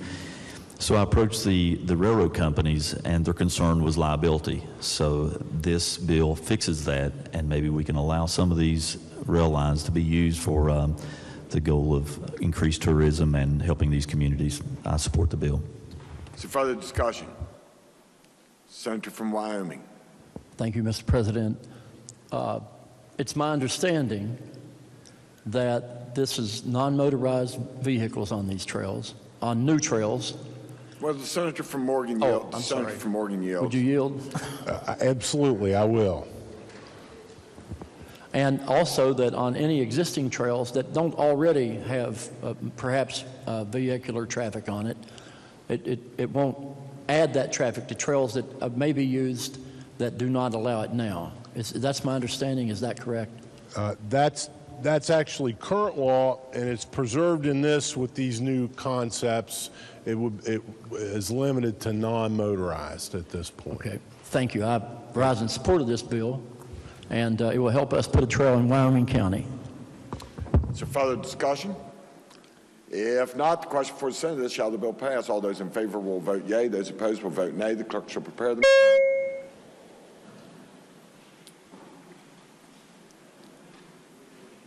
Has every member voted? Has every member voted? If so, the clerk close the machine. Ascertain the results on this question. 33 yeas, 0 nays, 1 absent not voting.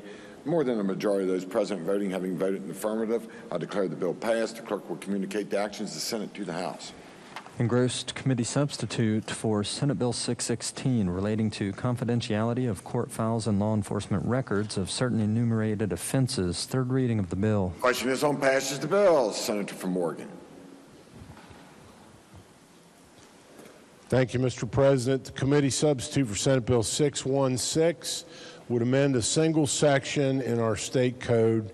It's in Chapter 61, which is our criminal code, Article 8B, which is sexual offenses, and I said it amends a section. That's incorrect. It creates a new section in that article and chapter, and it would be designated as Section 19. The purpose of this new section, this new law, would be to protect the confidentiality of identifying information of victims of sexual offenses.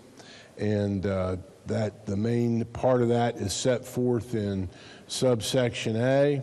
The bill addresses orders that would allow the examination, orders entered by a court that would allow examination of contents of those files and records, and the processes for obtaining those, who can obtain them, and there's a subpoena process provided for in subsection D.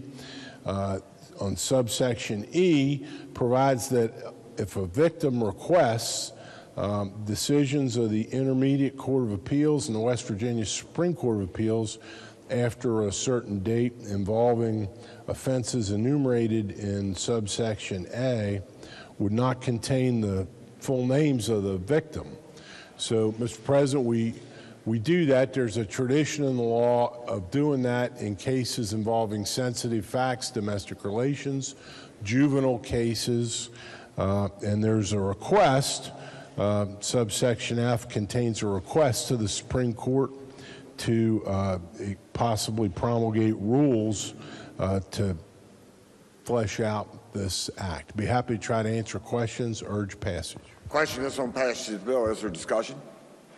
If not, the question for the Senate is, shall the bill pass? All those in favor will vote yea. Those opposed will vote nay. The clerk shall prepare the machine.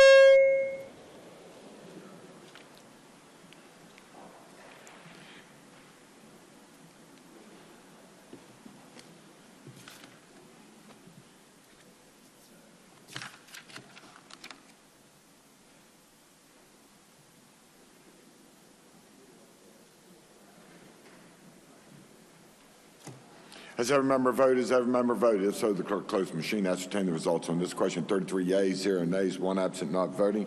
More than a majority of those present voting having voted in affirmative, I declare the bill passed. The clerk will communicate the actions of the Senate to the House.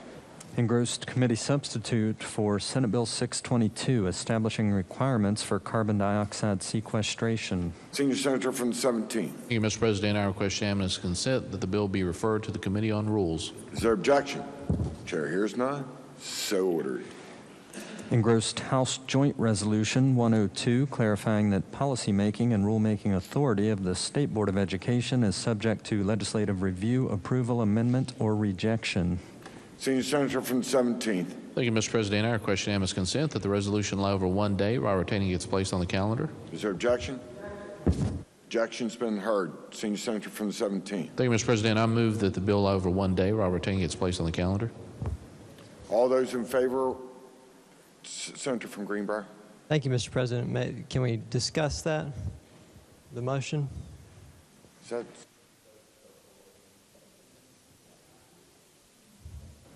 yes, but it's limited to the propriety of laying it over.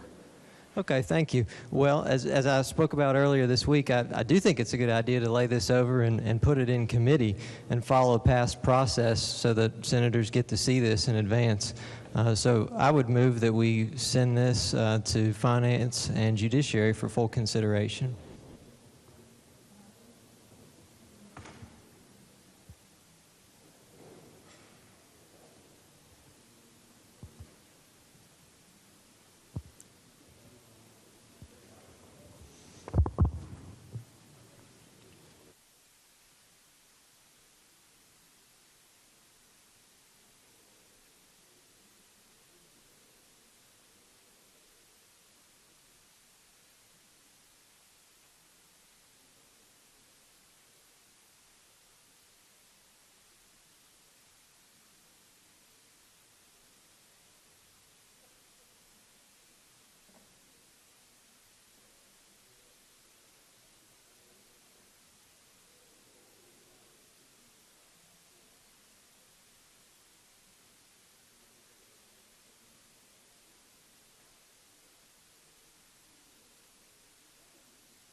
Question before the Senate is the motion made by the Senior Senator from the 17th to lay the bill over from 1 day and place on the calendar. All those in favor will say aye.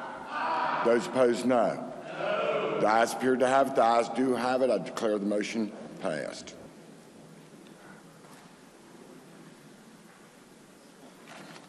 Bill's on second reading. Committee substitute for Senate Bill 71, prohibiting political subdivisions from enacting certain ordinances, regulations, local policies, or other legal requirements. Second reading of the bill. Senator from Brooke. Thank you, Mr. President. Request unanimous consent that the bill move to third reading with right to amend. Is there objection? Chair hears none. So ordered. Committee substitute for Senate Bill 420 relating to distribution of certain taxes and surcharges to benefit volunteer and part volunteer fire departments. Second reading of the bill. Senior Senator from the 17th. Thank you, Mr. President. I request unanimous consent that the bill move to third with right to amend. Is there objection? Chair hears none. So ordered. Committee substitute for Senate Bill 466 relating to limitations on civil actions or appeals brought by inmates. Second reading of the bill. Are there amendments to the bill? No, sir. The bill will be engrossed and advanced to third reading. Committee substitute for Senate Bill 522 combining offices of West Virginia State Americans with Disabilities Act and West Virginia Equal Employment Opportunity. Second reading of the bill. Are there amendments to the bill? No, sir. The bill will be engrossed and advanced to third reading. Committee substitute for Senate Bill 536 relating generally to controlled substance criminal offenses. Second reading of the bill. Are there amendments to the bill? No, sir. The bill will be engrossed and advanced to third reading. Committee substitute for Senate Bill 582 creating West Virginia Workforce Resiliency Act. Second reading of the bill. Are there amendments to the bill? No, sir. The bill will be engrossed and advanced to third reading. Senate Bill 603 prohibiting licensure and relicensure if West Virginia applicant is prohibited from practicing in another jurisdiction. Second reading of the bill. Are there amendments to the bill? Yes, sir. Senator Takubo moved to amend the bill on page 6, section 10. Senior Senator from the 17th. Thank you, Mr. President. I request unanimous consent to explain the amendment in lieu of having it read. There's an objection? Chair hears none. Senior Senator from the 17th. Thank you, Mr. President. This amendment basically made some more technical changes, really. It was a approved decision between the stakeholders, between the Board of Medicine and the West Virginia State Medical. It simply states that the board shall not issue any license, reinstate, or reactivate a license to any individual whose license has been revoked, suspended, surrendered, or deactivated in another state upon conduct which is substantially equivalent to an act of unprofessional conduct prohibited by Section 30-3-14. Gave legislative rules and then said that the license cannot be reinstated until the license is reinstated in the former state. I'd be happy to take questions, otherwise I urge adoption. Is there discussion? If not, question for the Senate is adoption of the amendment offered by the Senior Senator from the 17th. All those in favor will say aye. Aye. Those opposed, no. The ayes appear to have it. The ayes do have it. I declare the amendment adopted. Are there further amendments to the bill? No, sir. The bill will be engrossed and advanced to third reading. Senate Bill 638, changing hearing and notice provisions for failing or distressed public utilities. Second reading of the bill. Are there amendments to the bill? No, sir. The bill will be engrossed and advanced to third reading. Committee substitute for Senate Bill 648, relating to Cable Television Systems Act. Second reading of the bill. Are there amendments to the bill? No, sir. The bill will be engrossed and advanced to third reading. Committee substitute for Senate Bill 694, relating to oil and gas conservation. Second reading of the bill. Are there amendments to the bill?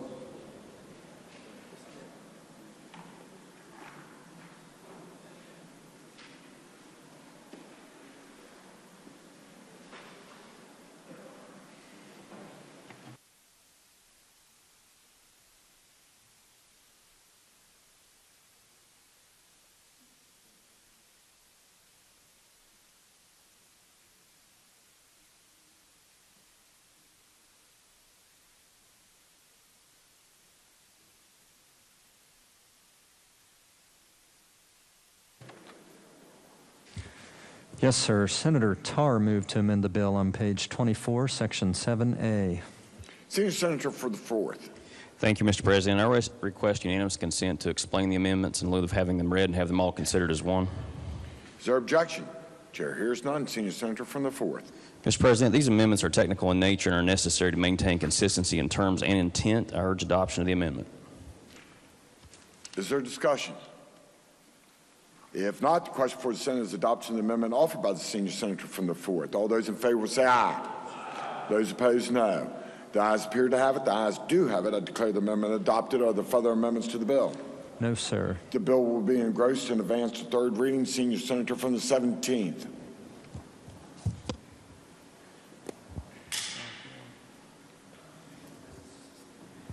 Thank you, Mr. President. I request unanimous consent I move the constitutional rule requiring a bill to be read on 3 different days be suspended and that the bill be read a third time and placed upon its passage.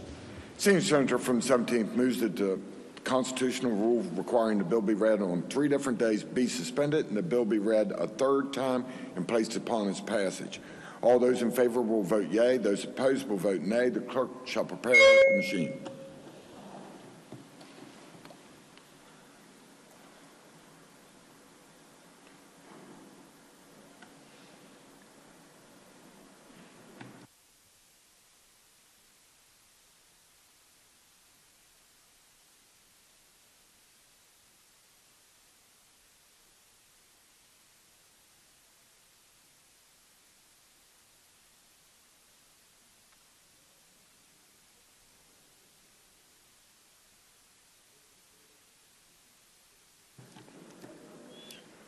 Has every member voted? Has every member voted? If so, the clerk will close the machine to ascertain the results. On this question, 32 yeas, 1 nay, 1 absent, not voting.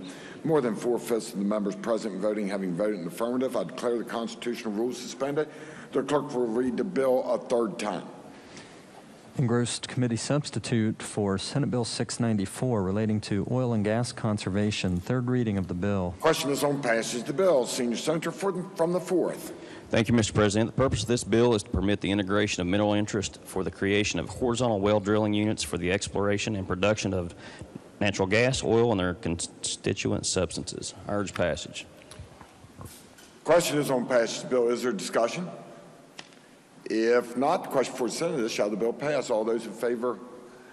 Senator from Harrison? Go. Will the gentleman yield? Gentleman from Putnam Senior yield. Senator from the 4th yields. Senator yields. Thank you, Senator. You know, Senator, in the prior years, this bill's come up numerous times during my tenure, and it's always gone to judiciary. It didn't happen this year. It just went through finance. I see some flaws in the bill. I wanted to ask you, there's the standard 640-acre parcel for drilling is in here, but I noticed there's a provision that allows the driller to go beyond that under certain circumstances. I didn't see any criteria in there for going beyond the 640 acres, is there? Yeah, they have to apply to the commission to do that. Yeah, but the commission makes the decision, so there's no limit on how much further they can go, is there? I don't believe so. The commission would determine if there'd be a limit or not. And I didn't see anything about,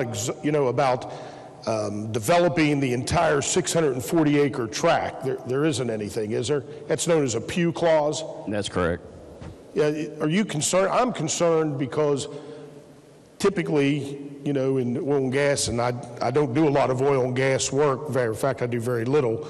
But I know that drillers will drill a small part of the 640 acres and develop that, but hold the entire 640-acre tract by claiming that they've developed part of it. So they've got some production on part of the 640 acres, maybe 100 acres of it. The other 540 acres is not being developed, but they can hold the whole tract with the lease.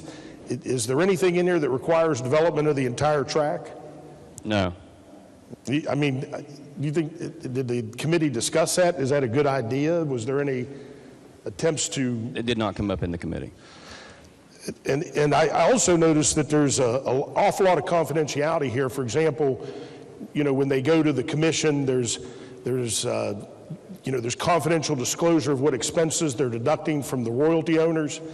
Do we think that shouldn't be disclosed to the people that are getting forced into these pools? It's a contract. I don't think you have to disclose private contracts anyway. Well, I think the royalty owners ought to know what's being deducted, but one of the other more glaring things that I see is there's no accounting. There's no accounting of what is, when the royalty owner receives their royalty check, there's no real accounting of what's getting deducted from that royalty. Am I missing that?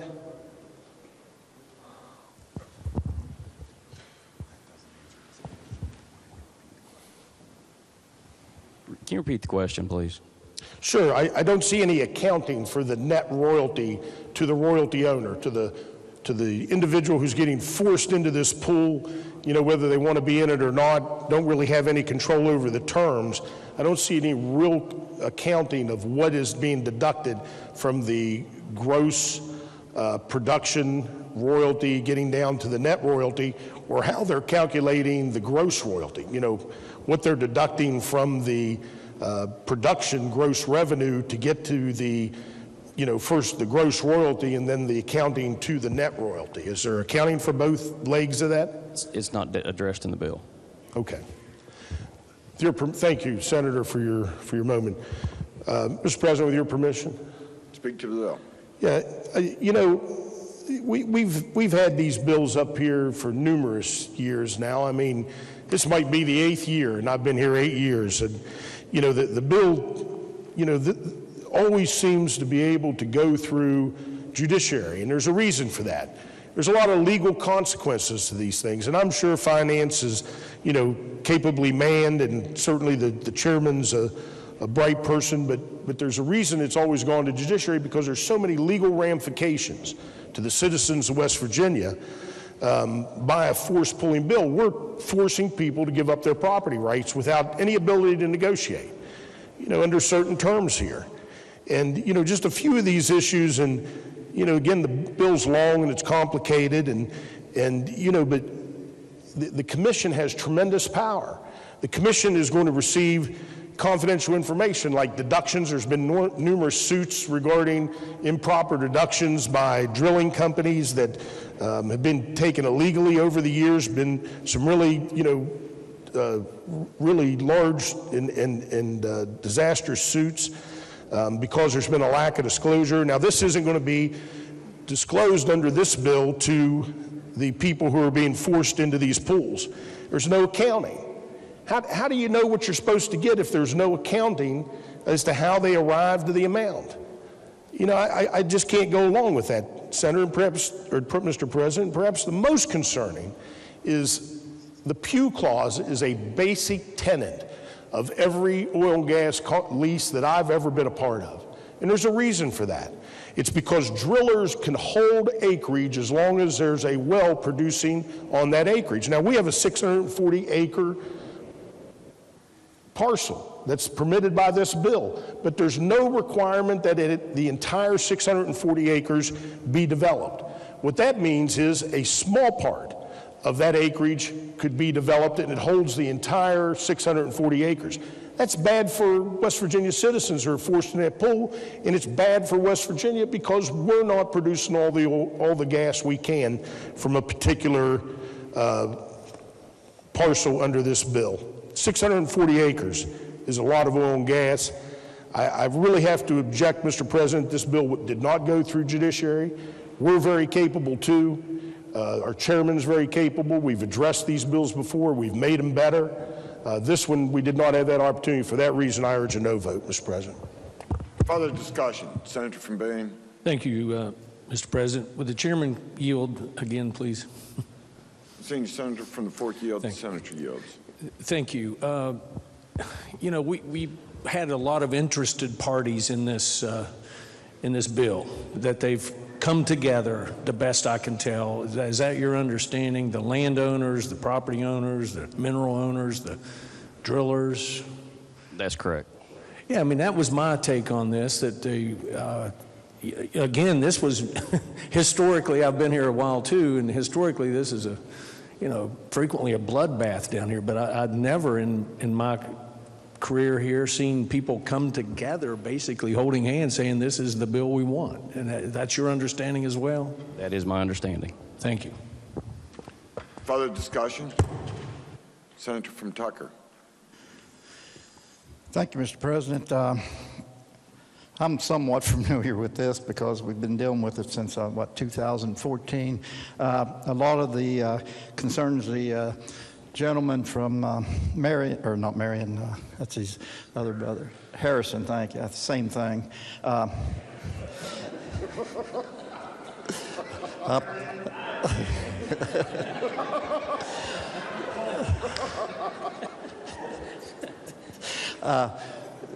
But a lot of his concerns that he has been addressed in this this legislation here, and like the gentleman from Boone said, all the parties was involved in this, and believe me, I know how hard it was to get all these parties together and to come to an agreement we're talking, the Farm Bureau, the Mineral Owners Association, the gas companies, the EP or DEP was involved with it. And one thing that he did say, there can't be more than 128 unleased acres in this bill, according to this bill. So that kind of does away with the concerns that there's going to be this vast majority of leases or gas that is not going to be developed because it's protected in there. And another thing, there's no deductions on the royalties on this one, which that was an issue also. But there's no, and so it's a cost-free price. And the mineral owners gets to choose the cost-free price. And there's extensive language about royalties and pricings. And let's see, I've got all kinds of notes on this on my computer, on my phone, but this is a good compromise. Everybody that knows me knows I'm a big property rights guy, and I wouldn't support anything that there wasn't an agreement on.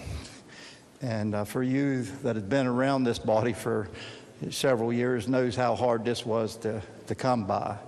And I'd like to thank the parties involved in it, because everybody came together and everybody gained a little and everybody gave a little. And that's how the process is supposed to work. I wish I could have did it in my committee.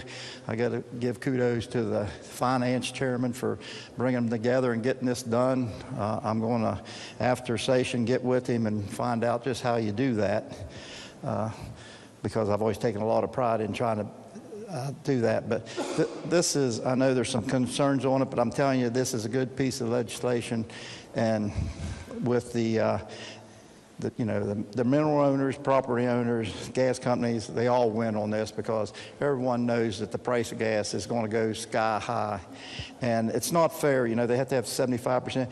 And it's not fair if the majority of the people has a tract that they're wanting to sell their gas, that a small minority can keep them from selling their gas. I mean, so there's two sides to this coin, and this addresses that problem. And if they do are forced to take it, then they are compensated tremendously under this legislation, better than any we've ever had. So I know there's a lot of a lot of rock thrown out there. And the one thing about this, a lot of people that is really concerned about this doesn't even have any gas, in areas where there's not any gas. But this is a good compromise, and I wouldn't stand up and support it if I didn't think that an agreement had been reached by the parties involved. Is everybody going to be happy? No, because nobody is ever happy. I've been married 43 years, and we still argue, so it's not going to happen. So I urge support on this bill, and let's get this problem behind us and move forward.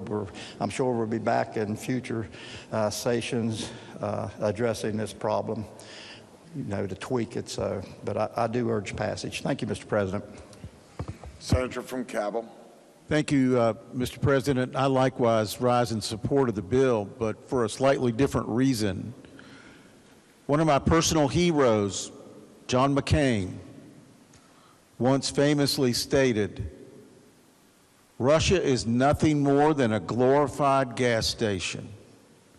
So I say let the gas from West Virginia flow and cut the pipelines out of Russia off.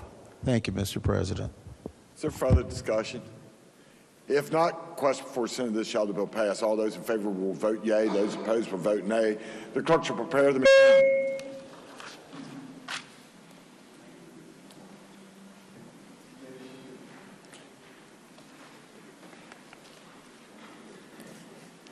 Has Has every member voted? Has every member voted? If so, the clerk will close the machine and ascertain the results on this question. 26 yeas, 7 nays, 1 absent not voting.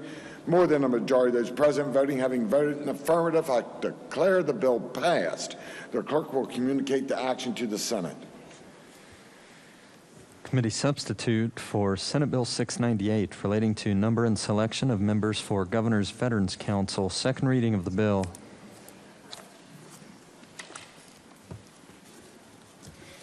Are there amendments to the bill? No, sir. The bill will be engrossed and advanced to third reading. Committee substitute for Senate Bill 701, including children and spouses of deceased active duty officers and eligibility for war orphan education program. Second reading of the bill. Are there amendments to the bill? No, sir. The bill will be engrossed and advanced to third reading. Senate Bill 713, removing statutory limit for environmental laboratory certification fund. Second reading of the bill. Are there amendments to the bill? No, sir. The bill will be engrossed and advanced to third reading. Senate Bill 714, relating to tie votes by Coal Mine Safety and Technical Review Committee. Second reading of the bill. Are there amendments to the bill? No, sir. The bill will be engrossed and advanced to third reading. Engrossed committee substitute for House Bill 4126, authorizing certain agencies of the Department of Health and Human Resources to promulgate legislative rules. Second reading of the bill. Are there amendments to the bill? Yes, sir. The Committee on the Judiciary moved to amend the bill by striking out everything after the enacting clause. Senator from Morgan. Thank you, Mr. President. I request unanimous consent to explain the committee amendment in lieu of having it read. Is there objection?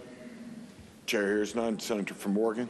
Thank you, Mr. President. This is an amendment adopted by the committee to Bundle 5, which is the DHHR's rules bundle, came to us from the House, has 15 rules in it. The amendment, Mr. President, is purely technical, and it relates to the section of the rule that is the DHHR rule addressing remediation of clandestine laboratories.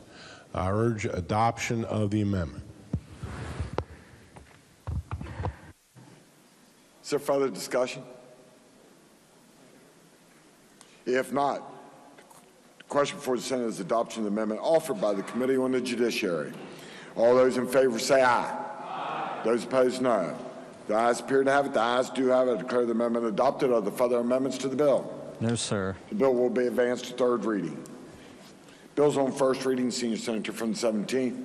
Thank you, Mr. President. I request unanimous consent that all bills on first reading be considered read a first time and advanced to second read. Is there objection? Chair hears none. Bills will be advanced. Introduction of guest. Remarks by members. Senator from Tucker, followed by the Senator from Logan. No comments by member. I just ask unanimous consent that the comments from the Senator from Cabell about the Russian pipeline be printed in the appendix of the journal. Is there objection? Chair hears none. So ordered. Senator from Logan. Thank you, Mr. President. If you don't know where I'm from Buffalo Creek, a holler in Logan County. Tomorrow makes the 50th anniversary of the Buffalo Creek disaster. Population a little over 5,000. 125 was killed, 121 was injured, and over 4,000 was left homeless. I'm proud from where I'm from. And with it being the 50th anniversary tomorrow, I've got a memorial to go to, I guess you could say, just help the families that lost. And it's personal. You know, I'm from a little town called Lundale, little community. Had the most deaths out of the 125. But Mr. President, if everybody would honor and stand in a moment of silence. Thank you. Rise. Members and guests as well.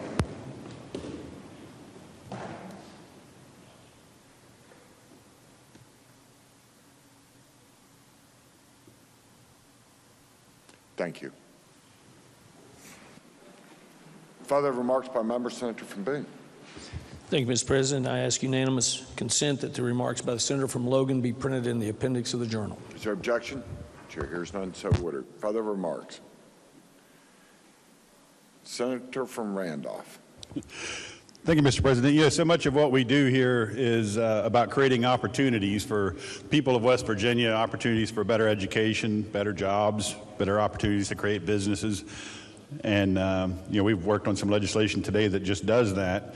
And it wouldn't be a surprise to anybody if I said that House Bill 4007 is going to offer additional opportunities for the people of West Virginia. It's the beginning of how we reduce and eliminate our income tax, and we know that states that have a no income tax do so much better than the other states.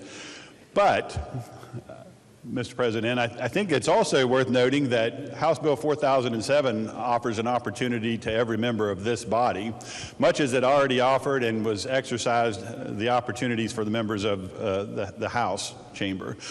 We're sitting on $1 billion surplus, and we have an opportunity when House Bill 4007 comes to the floor of the Senate to tell everybody back home who supported us, everybody in this room had a majority of the votes back home. We have an opportunity when we have House Bill 4007 on this floor to tell the people of West Virginia if we're going to stand with them and give them their money back, or if we're going to keep that money and spend it on pork barrel projects.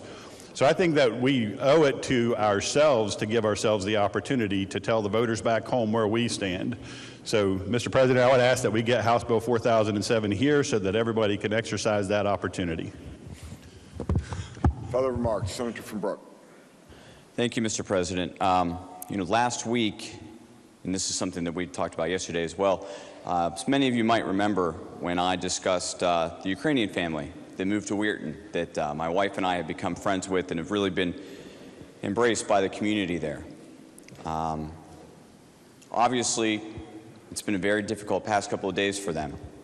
And last night I received a call from Natalia, and she was very upset on the phone, and as you can imagine, sounded very distressed. And I think that sometimes she knows that I'm here, and they know that I'm here, that I do something, but not to the extent perhaps. And she just plaintively asked if there's anything that I could do to help, because her sister, her brother-in-law, and their two children are stuck in Ukraine right now. They're still there.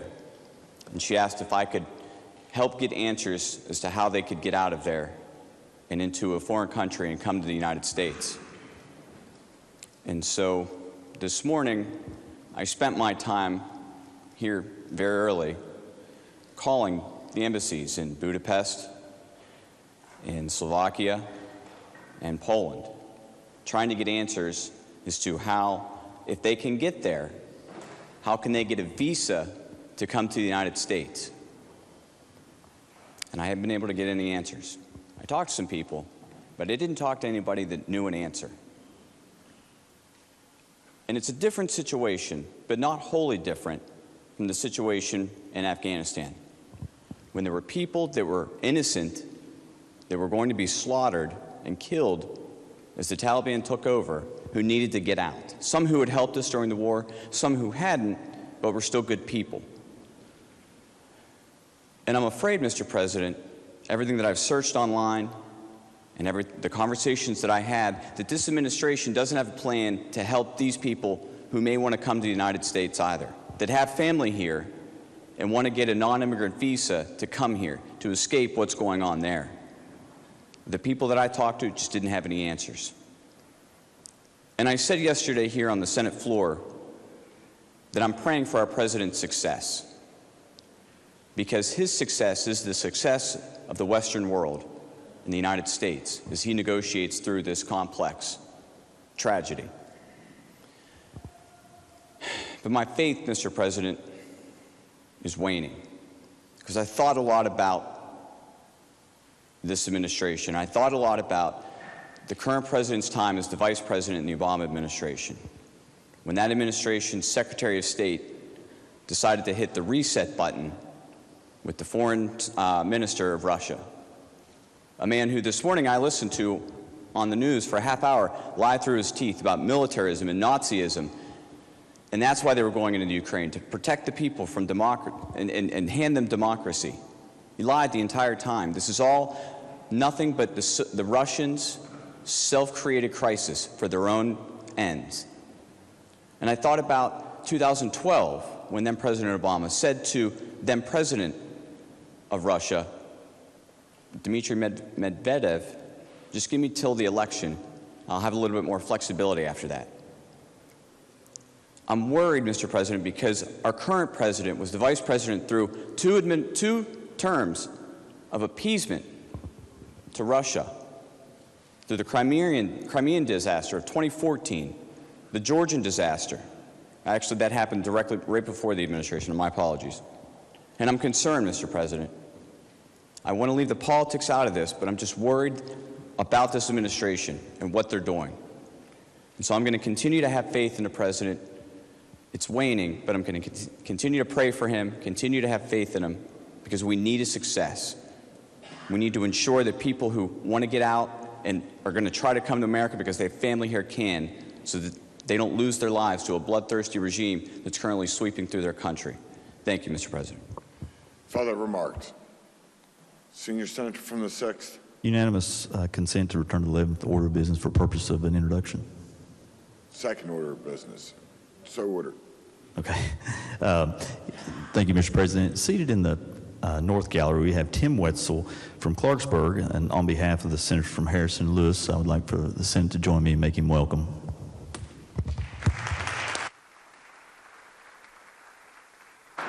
Senator from Wetzel. Introduction of guests. We have in the gallery the mayor from Pennsboro, Robert Riggs, along with Mr. Fred Rader and Tim Meeks of the Mid-Ohio Valley Regional Council, and Steve Hayes from the Thrasher Group. If they would stand, the Senate would make you welcome.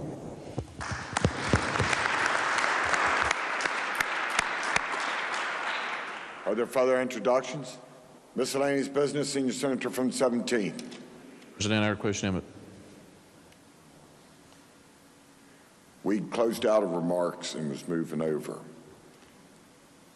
You want remarks? Senior Senator from the 6th, remarks. Well, it's actually could work underneath the business, but I want to tell everybody about Trails Day, and at 1 p.m. in the Governor's Cabinet. That's miscellaneous business. Okay. Miscellaneous business, Senior Senator from the 17th.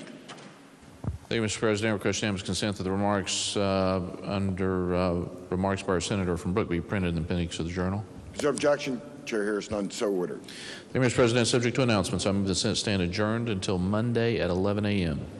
Are there announcements? Senior Senator from the 6th. Thank you, Mr. President. At 1 p.m. in the Governor's Cabinet Conference Room, there will be a public land access presentation. There will be numerous cabinet secretaries there, as well as members of the Forestry, DNR, and it'll be national organizations providing a presentation, and all senators and delegates are welcome to attend. And then tomorrow is the rally here at the Capitol, where adventure travel enthusiasts will be gathering near the Veterans Memorial between 9 and noon, with presentations and speakers at 12, and then the ride will be at 1. All senators and delegates are urged to attend, and the West Virginia Jeep Club will make rides available to those interested in going out and seeing some of the beautiful area of West Virginia. Thank you, Mr. President. Senator from Jefferson. Thank you, Mr. President. Your Committee on Education will meet today 15 minutes after floor session in room 451M. Are there further announcements? Further announcements. Senator from Morgan. Thank you, Mr. President. 2 announcements. Your Committee on the Judiciary will meet today 15 minutes following the conclusion of the education meeting. The meeting will be in room 208 West Wing, the Senate Judiciary Committee room. Your Judiciary Committee will also meet in that room on Monday morning at 9 a.m. Further announcements. Senior Senator from the 6th. Thank you, Mr. President. Your Committee on Government Organization will be meeting after the Judiciary meeting on Monday morning in room 208 West. Further announcements. Question 4 is the Senate stand adjourned until 11 a.m. Monday. All those in favor will say aye. Those opposed, no. The ayes appear to have it. The ayes do have it. I declare the Senate adjourned. Companies, and that have been a success. Glamping sites and the development in Tyrant Lake State Park of the swimming area. investments made by ACE, large investments. These investments are already happening, they're successful, and they're bringing people to our parks, spending money in West Virginia on recreation and tourism, something I think we all agree with. This is a very narrow amendment that says that could continue and potentially even expand with this bill, but there's one type of use that's incompatible with our state parks and forests, and that's off-road vehicle use. It's a narrowly tailored amendment, and I would ask for your support. Thank you. Question now before the House is the amendment as explained by the gentleman from the 51st. Those in favor of adoption of the amendment will please say aye. Aye. Those opposed will please say no. No. And noes appear to have it. Okay, the noes have it. Chair declares that amendment lost. The clerk will please report the next amendment. Delegate Fleischhauer moves to amend the bill on page 2, section 16, line 8, by striking out the period, inserting a colon, and the following proviso. Provided that no contracts for the construction or operation of an all-terrain vehicle trail in any state park, unless the commissioner first obtains approval of the National Resources Commission following a public hearing conducted by the director within the county in which the facility is located. The director shall publish a Class II legal advertisement notice of the public hearing pursuant to West Virginia Code 59-3-2 of this code, with first publication at least 20 days in advance of the hearing. The question is on the adoption of the amendment just read by the clerk. Is there debate on the amendment? Lady in the 51st, Delegate Fleischhauer is recognized. Thank you, Mr. Speaker. What this does is provides for some local control. This bill already, or this part of the code already requires a public hearing in some instances, and this would just say that as a general rule, we don't want to have ATVs in our parks because it's pretty hard to fish or bird watch if you have an ATV running around the lake. But there might be parts of a park or parts of a state forest where it would be appropriate. And if that's true, then it would be, you would need to have a public hearing and you need to have approval of the Natural Resources Commission.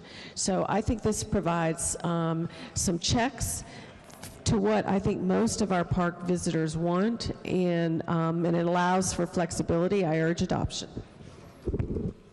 Question before the House is, shall the amendment be adopted? Gentleman 29th, Delegate Steele.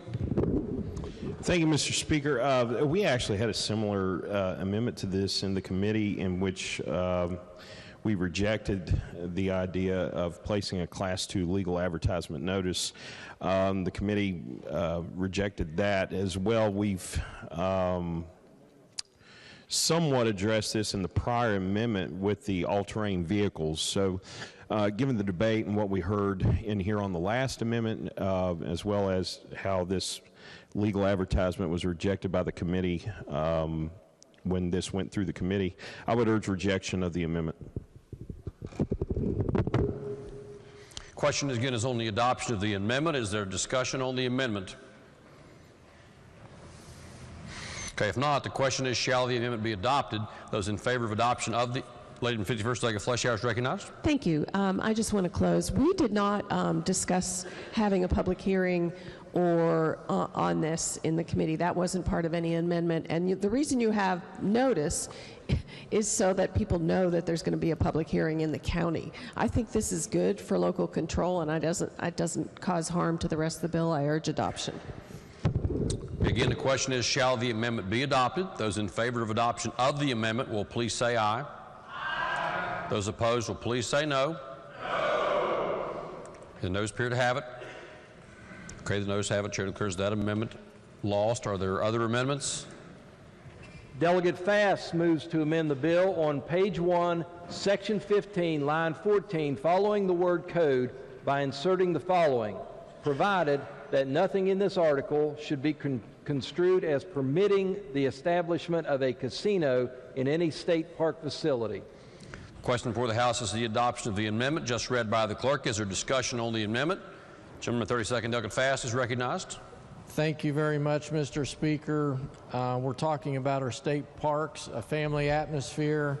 I don't believe that many Las Vegases are appropriate nor compatible with our state parks, and therefore I would ask your support on this amendment that simply says that under this article and under this bill, we will not be incorporating casinos into our state parks. Question now again is on the amendment as read by the clerk. Gentleman to the 29th, Douglas Steele. Thank you, Mr. Speaker. I urge rejection of this amendment for several different reasons. If you go to the last page of the bill, on page 6 at line 104, there's a new sub F placed in here. Any facilities constructed under the authority granted under this section must be in accordance with the purpose, powers, and duties of the section of Parks and Recreation in accordance with provisions of 25.3 of this code. And I'm just looking over that really quickly here, and as you go down through there are a lot of different things in here, but one of the things that does not appear is the ability to construct a casino, which would be controlled by a different section of code. I think those of us that have dealt with the regulation of casinos and gaming and LVL and different things in this body know that to get a casino skin, you would have to go back through the entire legislature and then have that, either allowed to become law or signed by the governor. So if you look at 25.3, there is nothing in here that would indicate the ability to create a casino. You already have to go through an entire legislative process. At varying times, we've had local referendums on that. If you look in the first section of 25.3, the purpose of the section of Parks and Recreation shall be to promote conservation by preserving and protecting natural areas of unique or exceptional scenic, scientific, cultural, archaeological, or historic significance, and to provide outdoor recreational opportunities for the citizens of this state and its visitors. So unless they were building the world's largest outdoor Keno board at Twin Falls, I don't think that we're getting a casino in a state park. I hate to see that we're trying to politicize, this bill that's trying to add value and dollars into our state park system to provide better outdoor recreation opportunities. I think it's a poorly conceived amendment due to the fact that it's incredibly impossible to create another casino in this state, and I'd urge rejection. Gentleman to the 50th, Delegate Ward. Thank you, Mr. Speaker. I rise in favor of the gentleman's amendment. I don't think it politicizes anything, and I think it puts in a safeguard so that there wouldn't be casinos in state parks. I just think the state parks are open for everybody, and not everybody likes gambling, so I encourage support of the amendment. Thank you. Question again is on the adoption of the amendment. Gentleman 37, Delegate Pushkin, is recognized. Thank you. The Chairman of GovOrg Guild. Yes, sir. Okay. Now, you just stated that for there to be any type of new casino in this state, more than, outside of the 5 that we've allowed, this body would have to pass it, the Senate would have to pass it, signed by it, has to go through the entire legislative process, correct? That's correct. So if future legislatures wanted to do that, they could just go back and, if this amendment were to pass, they would just strike this line anyway, right? That's correct. Okay, so it's not really a safeguard, is it? No. Thanks. It's just something that makes us feel better for the moment. Okay, thank you. Are there other members who wish to speak on the amendment? If not, Chair recognizes Gentleman 32nd, Delegate Fast, to close debate on the amendment. Thank you, Mr. Speaker. I like to feel good, so I still ask for support of this amendment. Gentleman from the 29th, my friend, stated that it would be incredibly impossible. I want to make it impossible. And nothing that the gentleman said would or could preclude a casino going through hoops. This bill, if you read the very last note on page 6 of the bill, the purpose of this bill is to extend the existing authority of the director to enter into third-party contracts for the financing, construction, and operation of recreational lodging and ancillary facilities to all West Virginia state parks. And a casino is a recreational facility.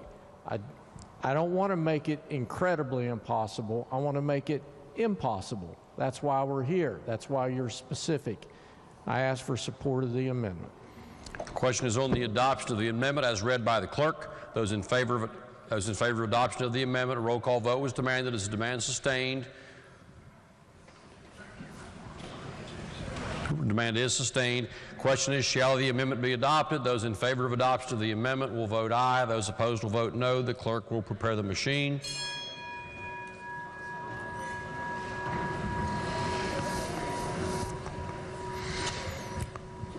Has every member voted? If so, the clerk will close the machine and ascertain the result. On this question, there are 32 ayes, 61 nays, 7 members absent. Less than a majority in the affirmative. The chair declares that amendment lost. The clerk will please report the title. Or are there further amendments? If not, the bill will be advanced to third reading. Next bill on second reading. House Bill 4419, allowing candidate committees and campaign committees to make contributions to affiliated state party executive committees. Are there amendments? Delegate Fluharty moves to amend the bill on page 2, section 5C, line 24, by striking out the words "without limit" and inserting in lieu thereof the words "up to $75,000." Question now before the House is the adoption of the amendment just read by the clerk. Is there debate on the amendment? Gentleman from 3rd, Delegate Fluharty, is recognized. Thank you, Mr. Speaker. Trying to help this bill that, as written in this particular section, essentially would allow for some political money laundering. So the current bill as written has "without limit" when it refers to candidate committees and their ability to make contributions to their state executive party and the subsidiaries within, which could be local or branches thereof, as it is now written. So what I've done is just simply put a limit there now, which doesn't exist, because it could be hundreds of thousands of dollars at this point. And the limit, admittedly, is still very high, and I hope it never gets to that point, which is $75,000. But I think that's a good compromise, going from without a limit to $75,000. It's pretty straightforward. Thank you, Mr. Speaker. Gentleman 35th, Delegate Capito.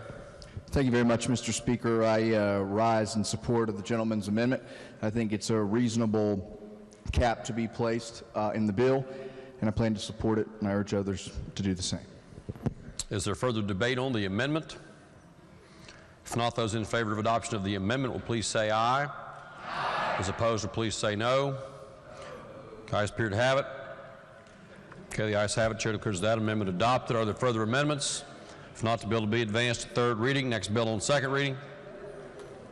Committee substitute for House Bill 4473 to provide certain members of the state police with locality pay to offset the high cost of living in certain counties. Are there amendments?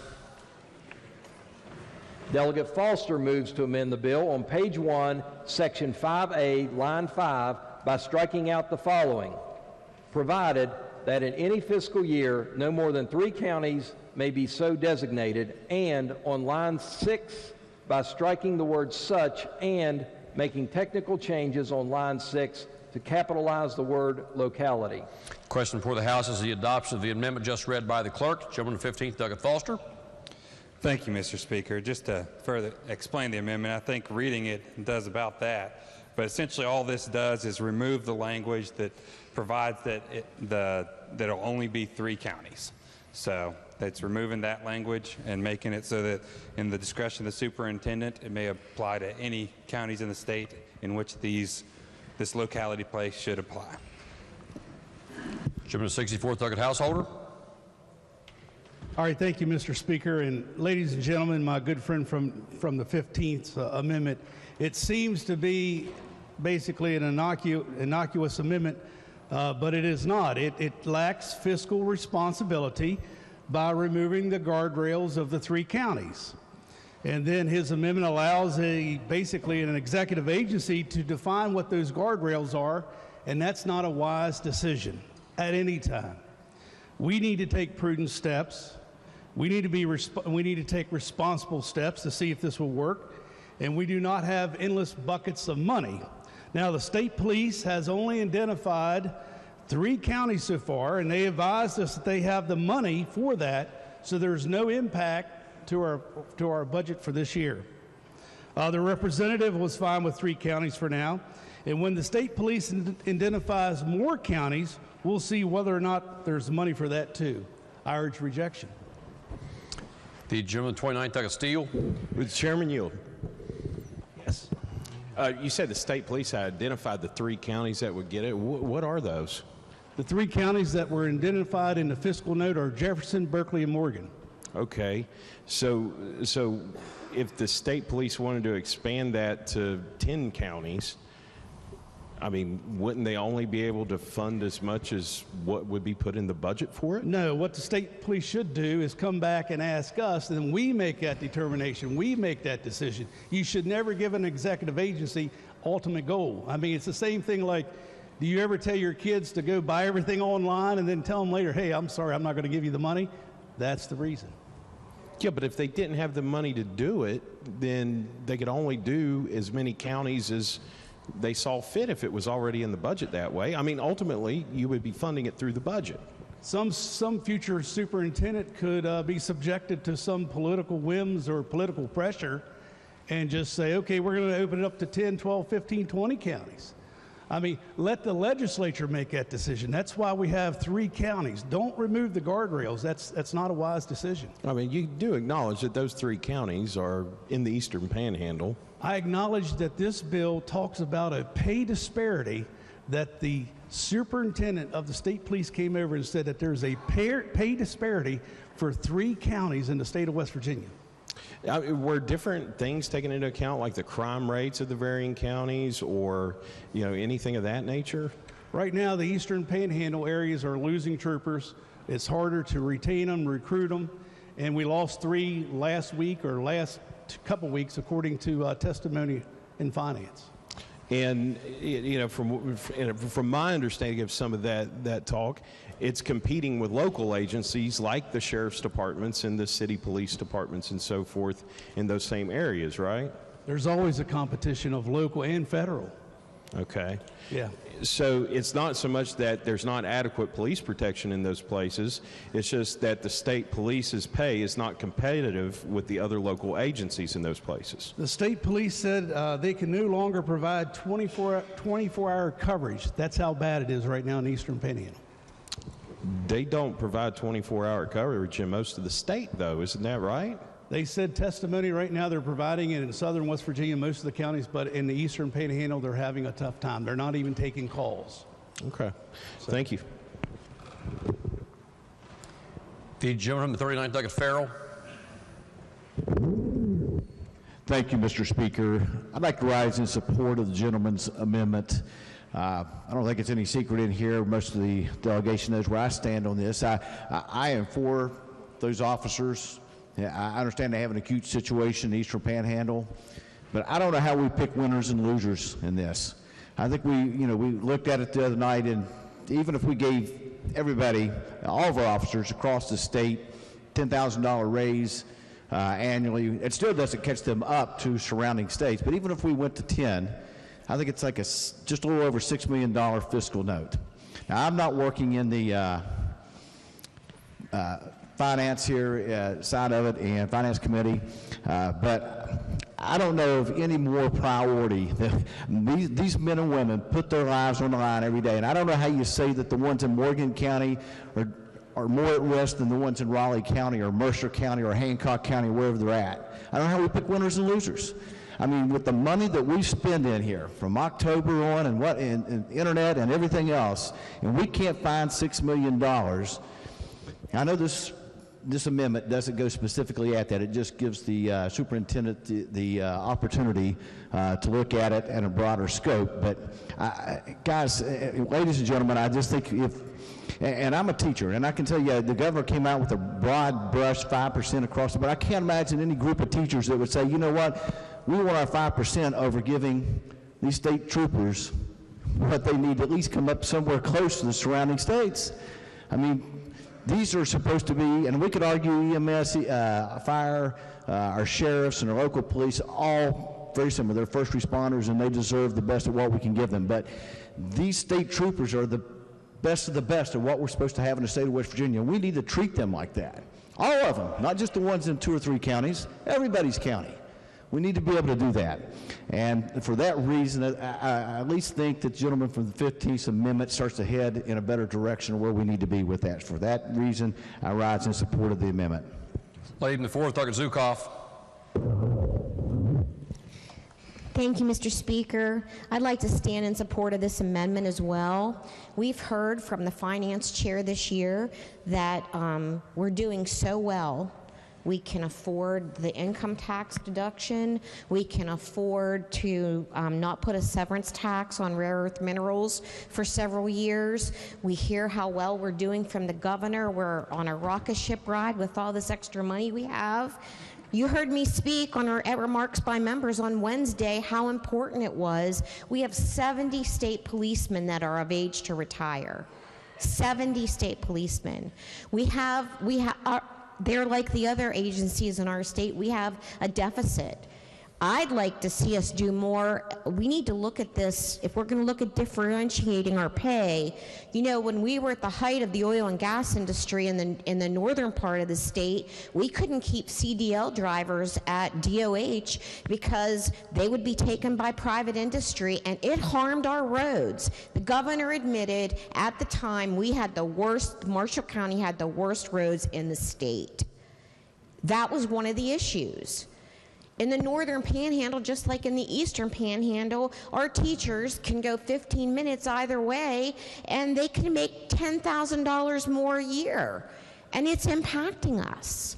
So I'd like to see us, if we're going to look at a differentiated pay by locality, I'm all fine with that, but let's look at it across the board. But I agree, we can do this for our state police.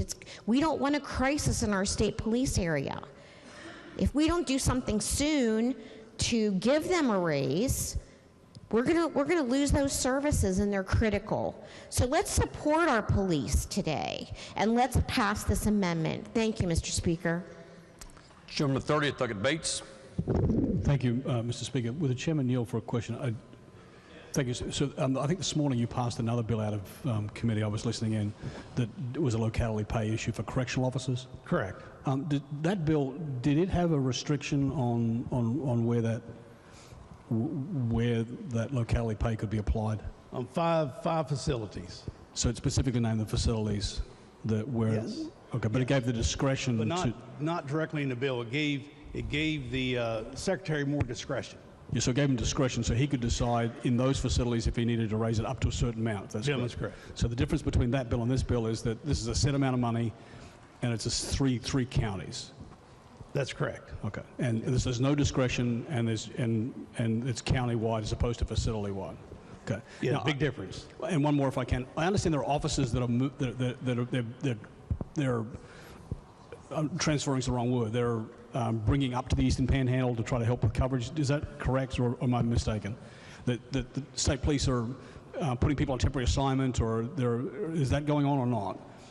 I didn't hear that testimony in finance. The only thing that we heard, it was very difficult to retain and recruit members for the Eastern Panhandle right now. Okay, and then one more, if I can.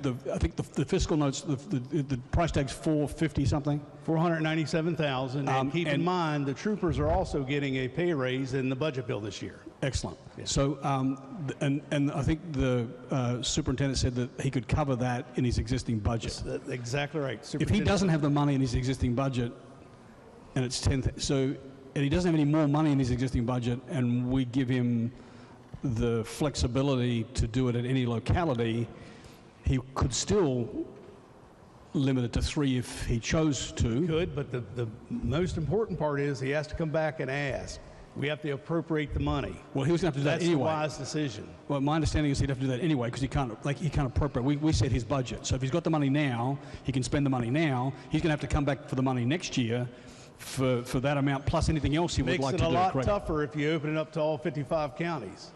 It's not, doesn't make it any tougher on the troopers in Raleigh County. It makes it a lot tougher on this body to decide whether or not they're going to vote for an overall pay raise for 55 counties. Yeah. Big decision. Big decision. I think we're up to the task. We're tough. Let's hang tough.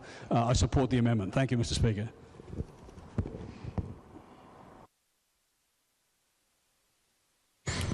The gentleman from the 42nd, Doug Honaker.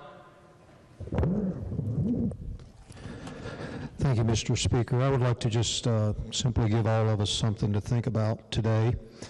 I know we mentioned the idea of a pay disparity, and I guess what we infer from that is there are 3 counties where it's hard to live if you don't make enough money. And so we designate those 3 counties and we say we're going to address your pay disparity, and we're going to fund $410,000 for 41 people, and we're going to address pay disparity. And in that, we instantly create pay disparity in 52 other counties. The troopers work together across the state, and they all come to the state fair, and they all go to the coal strikes, and they all go to the civil disturbances, and they stand on the line shoulder to shoulder. And then we're going to put them in a position where this guy makes $10,000 more than me, and she makes $10,000 more than me. I guess, their lives are worth more than mine. The pay disparity is not in 3 counties. The pay disparities in all 55 counties. And then you try to tinker with a few trinkets for 3 counties, and you create pay compression. And not only that, this is a morale buster. These men and women serve together, and I don't know if you know it or not, but you can go to the state police's Facebook page today. I think it's incredible. They're celebrating something incredible. They're celebrating today their first female pilot. And you go in and read what she did, her work hours, her personal time, hours and hours, training all in-house with FAA certified West Virginia State Trooper pilots. They didn't send her to Texas. They did it on their own. They're making these things happen. They might market a little bit on Facebook, but they don't come in here and beat on our desk and tell us everything they're doing. I worked in law enforcement for many years in a state police agency and traveled the country and went to staff and command college with state police and highway patrol people across the country. And I can tell you right now, and I say this with great conviction, there's not a state police agency in this country that has a better reputation or is held in higher regard than the West Virginia State Police. And I knew as much about their history as I knew about the history of the agency in which I served, or why their uniforms are green, because when that agency was created, one of the first state police agencies in the country, they didn't even have uniforms. You know why their uniforms are green? Because there was a lot of World War II veterans, and they were told just wear your uniforms you got from the war and get on your horse and go to work. I mean, we have a great thing here, and we're not taking care of it. And I'll say this. There's a saying in law enforcement that goes like this: by the time you retire, half of you's already dead.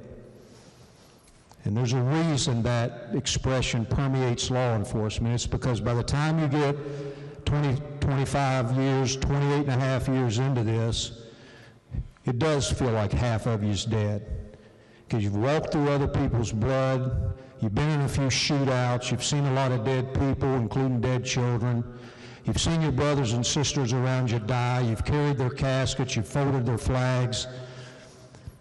On October 5th in 2012, I was sitting in my office as an area commander, and a young man named Andrew Fox. I mean, if you saw Andrew was the guy you want to put on the recruiting poster, 27 years old, uniform was perfect, attitude was exceptional, work ethic unmatched, not only went out and did his regular duties all the time, served on the SWAT team. On October 5th, he stood in the threshold of the door of my office because he worked for me. And when he stepped into that threshold, I thought he was going to ask me to go to lunch with him and a couple of the guys, and I said, "Is it lunchtime already?" And he said, "No, Top, I'm headed to Richmond. I got to go work the state fair." He said, "So I got to get out of here, but I wanted to tell you that Jenny and I are closing on our property Monday morning. We bought some property, so we're gonna have our farm, and we decided to start working on having a child. We're gonna have a baby. And I was so happy for them. I had never met his wife, Jenny, but I loved Andrew. I just thought, this guy, man, if I just had 30 of these models right here, I would never have a headache. And so he left because he had to get to Richmond and work the state fair, and I went about my business. And at 10 o'clock that night, my phone rang. It was a lieutenant from Richmond, and he said, Mike, you need to find Trooper Fox's wife. He's been hurt, and he's been hurt bad. What happened? We got ran over. Get dressed and find his wife. We're 4 hours away. Before I could even finish getting dressed, 15 minutes later, the same person called me back and said, Mike, you got to tell her he's dead. He didn't survive. Standing at an intersection with high-vis vests on, flashlight, orange cone, trying to direct traffic, woman messing with her cell phone, ran right over top of him. In fact, she stopped on top of him. And they had a bunch of people pick the vehicle up. People just pulled out of their cars, pulled the vehicle up. Drug him out from in under it. I'd never even met his wife at that point. He had only been in my area 6 months, though I'd known him for years. And I had to go knock on her door. And I will never forget. You want to know why half of you is dead by the time you retire? She opened the door, and she had been told, just like every other trooper's wife or husband, if the boss ever comes and knocks on the door and I'm not with him, it's not good. As soon as she opened the door, she looked at me, and there were 2 other people with me, but they stood down at the bottom of the steps, and she said, oh my God, please tell me he's just hurt and not dead. And I had to say, no, he's dead. Because in that situation, you can't give him 10 seconds of false hope. He's dead, Jenny. And she runs through the house and collapses into the floor, and you just do what you got to do. And within 35 or 40 minutes, we were on a helicopter heading to Richmond because she wanted to see him. She wanted to see him no matter what he looked like, and that was almost an impossible thing to do. You know, unexpressed gratitude is not gratitude at all. And here's what we do. We say, oh, we support you. We believe in you. We got your back. Back the blue. And then we don't do anything for them. We just continue to say, we just expect you. We just take you for granted. And unexpressed gratitude is not gratitude at all. It's just that simple. I'll say this. I'm the newest guy here, so I'm very careful about picking my battles and the hills on which I'm willing to die. But I was impacted by Nucor's presentation. And I don't know if you noticed this, but those gentlemen that got down there and spoke to us, one of them said this. It stuck with me. I thought, I got to use that. I just didn't know I was going to use it for this. I don't remember which one of them it was. But when one of them got up to talk about Nucor, he said, you know, I'm not here to talk about our priorities because priorities change. I want to tell you about our values because our values don't change. And you know, that night in this chamber, I was impacted by that, and I had to think, okay, what are my priorities and what are my values? Well, when it comes to this issue, it's part of my values to fight for the state police. It should be in all of our values, and it should be our priority. We have spent all of this time talking about we've made investments in economic development. We've made investments in jobs. We've made investments in education. We've made investments in mental health. We've made investments in child care. We've made investment. And it comes to one of the core responsibilities that we have. Public safety is our responsibility to make sure they're equipped, enabled, empowered, and funded. And if we don't do that, what's the point in anything else we do? That is a foundational principle of why we're here, is to make sure our communities and our state is safe. And we have brave men and women that are willing to do it, to put their lives on the line and risk ending up underneath a vehicle, shot at, fighting, subjected to fentanyl and every other poison and toxin out there, 24 hours a day, 7 days a week. And you're up on Christmas morning opening presents with your family. These men and women are out there on the road in your community serving. And it always comes down to funding, you know, and we say, well, $6 or $7 million. You know what I say? Find it. Find it somewhere else. I manage a budget of about $1.5 million a year, and when I establish what are the priorities and where are our values, I have to move it from somewhere else to make the most important thing happen. And we have talked about surpluses and all of this money, and then all of a sudden it comes to them, well, it's all dried up. It's all gone, sorry, maybe next time.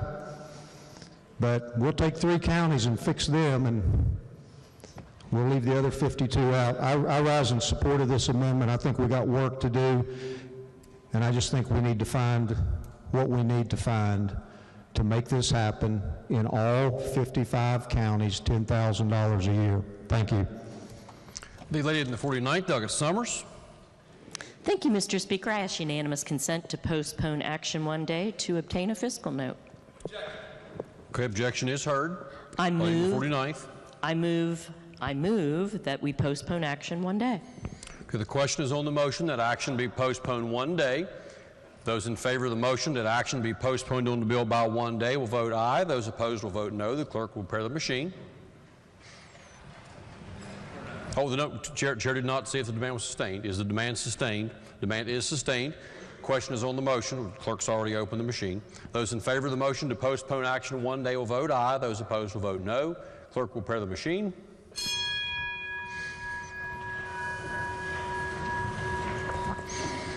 Has every member voted?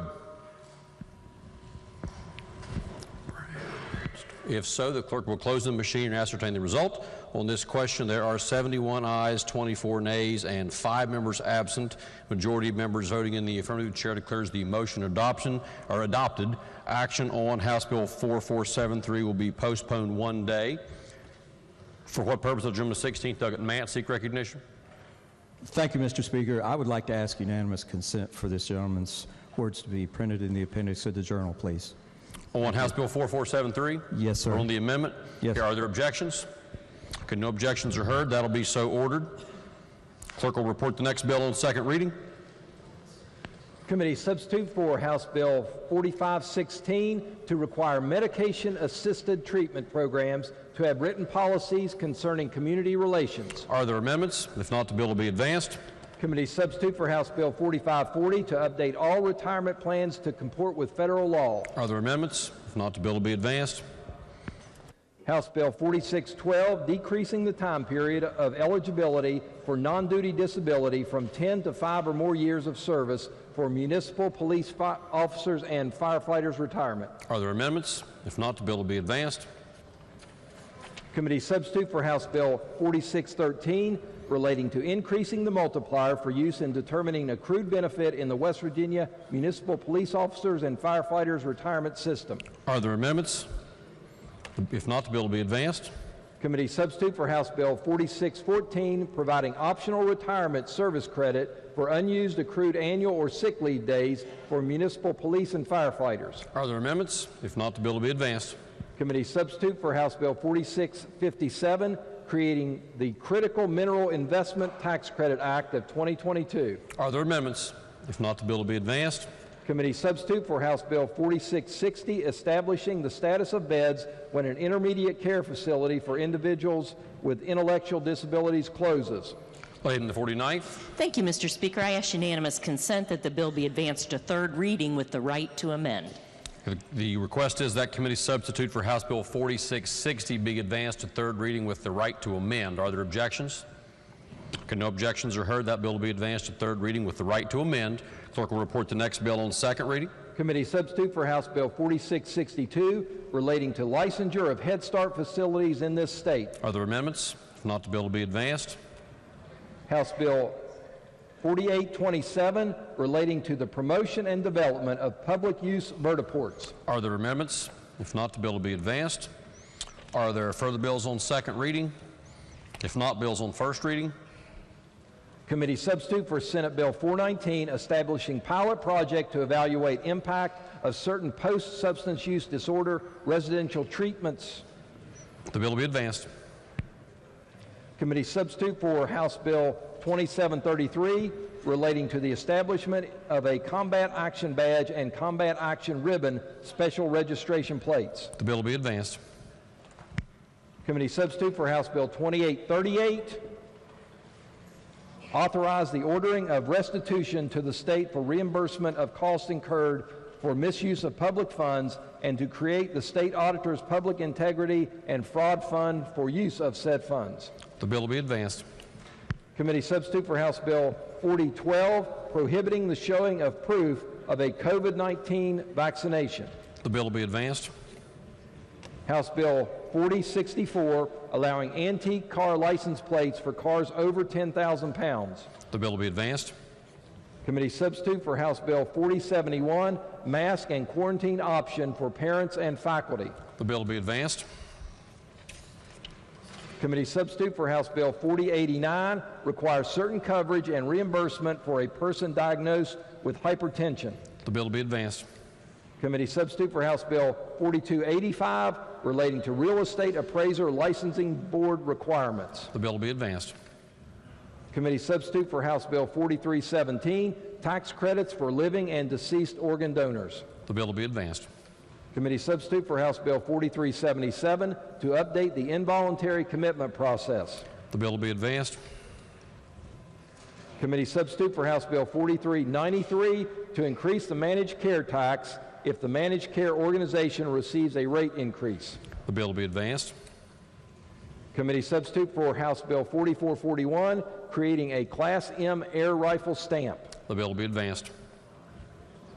House Bill 4450 removing the 50-cent fee charged and deposited in the combined voter registration and driver's licensing fund for each driver's license issued by the Department of Motor Vehicles. The bill will be advanced.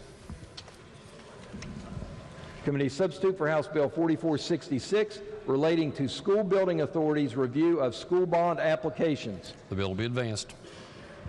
House Bill 4482 relating to removing the statutory limit of $300,000 for the Environmental Laboratory Certification Fund. The bill will be advanced. Committee substitute for House Bill 4499 relating to making the procurement process more efficient by modifying and updating outdated processes and requirements. The bill will be advanced. Committee substitute for House Bill 4502 establishing the Build WV Act. The bill will be advanced. Committee substitute for House Bill 4511 to make numerous amendments to modernize and increase efficiencies in the administration of the West Virginia Unclaimed Property Act. The bill will be advanced. Committee substitute for House Bill 4553 to clarify the application of zoning requirements to exempt wholesale generators. The bill will be advanced. Committee substitute for House Bill 4560 relating generally to motor vehicle dealers, distributors, wholesalers, and manufacturers. The bill will be advanced. Committee substitute for House Bill 4563 provide for a license plate for auto mechanics. The bill will be advanced. Committee substitute for House Bill 4570 to allow veterinary telehealth in West Virginia without estate providers. The bill will be advanced. Committee substitute for House Bill 4600 making it a felony for a person in a position of trust to assault, batter, or verbally abuse a child or neglect to report abuse they witness. The bill will be advanced. Committee substitute for House Bill 4608 to require the State Fire Commission to propose minimum standards for persons to be certified as probationary status volunteer firefighters. The bill will be advanced. Committee substitute for House Bill 4616 remove sales tax on gun safes and certain firearm safety devices. The bill will be advanced. House Bill 4642 relating to pecuniary interests of county and district officers, teachers, and school officials in contracts. The bill will be advanced. House Bill 4647 relating to the Board of Funeral Service Examiners. The bill will be advanced. Committee substitute for House Bill 4688 relating to Emergency Medical Services Retirement System Act. The bill will be advanced. Committee substitute for House Bill 4692 to revise the West Virginia Tax Increment Financing Act. The bill will be advanced. Committee substitute for House Bill 4753 prohibiting locating certain homeless facilities near schools and certain daycares. The bill will be advanced. Committee substitute for House Bill 4756 relating to authorizing municipalities to create pension funding programs to reduce the unfunded liability of certain pension and relief funds. The bill will be advanced. House Bill 4778 permit banks to transact business with any one or more fiduciaries on multiple fiduciary accounts. The bill will be advanced. Committee substitute for House Bill 4779 permit banks the discretion to choose whether to receive deposits from other banks, or savings and loan associations when arranging for the redeposits of county, municipal, and state funds. The bill will be advanced. Committee substitute for House Bill 4787 creating the Highly Automated Motor Vehicle Act. The bill will be advanced. Committee substitute for House Bill 4794 requiring counties provide fiscal information for state auditors' West Virginia checkbook website. The bill will be advanced. House Bill 4829 modifying definitions of certain school cafeteria personnel. The bill will be advanced. Are there further bills on first reading? If not, leaves of absence, laid from 49th. Thank you, Mr. Speaker. For our colleagues Delegate Kessinger and Ellington. Are there objections to leaves being granted? No objections are heard. Leaves of absence will be granted. Introductions. Miscellaneous business, laid from the 49th. Thank you, Mr. Speaker. I move, subject to announcements, the House recess until 5:30. Okay, the question is, subject to announcements, that the House recess until 5:30. Are there announcements, lady from the 49th? Thank you, Mr. Speaker. Your Committee on Rules will meet at 5:15 behind the chamber. Gentleman of the 10th, Delegate Chris. Thank you, Mr. Speaker. Your Committee on Finance will have a meeting at 2:30 in the Finance Committee room, and the agenda is posted. The Gentleman of the 35th, Delegate Capito. Thank you, Mr. Speaker. The Committee on the Judiciary will resume the posted agenda in the committee room at 3 o'clock. And then also inquiry of the chair as to the availability of the chamber on Monday, February 28th from 8:30 to 10:30. Monday at 8:30.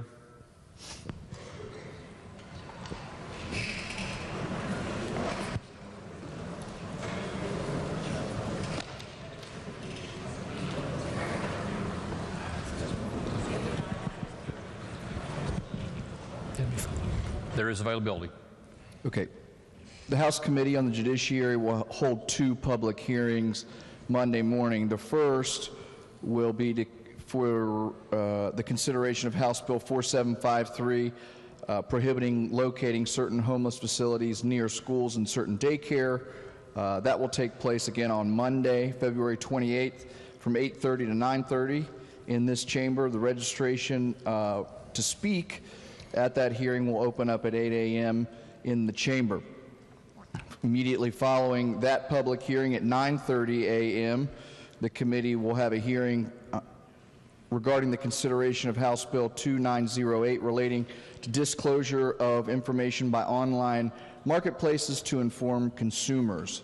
Again, that's on Monday, February 28th from 9:30 a.m. to 10:30 a.m. If you're interested in participating in that hearing, we will open up registration at 9 a.m. in this chamber. Thank you, Mr. Speaker. Gentleman 51st, Doug Statler. Thank you, Mr. Speaker. Your Committee on Education will meet at 2:15 p.m. in the Education Committee room. The agenda is posted. Also, Mr. Speaker, your Committee on Education will meet Monday, February the 28th at 3 p.m. in the Education Committee room. The agenda will be posted. Gentleman 15th, Doug Foster. Thank you, Mr. Speaker. Your Committee on Government Organization will meet at 3:15 in the House Government Organization Committee room today at 3:15, and the Republican members will caucus as a quick caucus 5 minutes before 3:15. And also, the agenda is posted for that, and I'd like to inquire the availability of the chamber Monday at 6 p.m. for a public hearing. Monday at 6.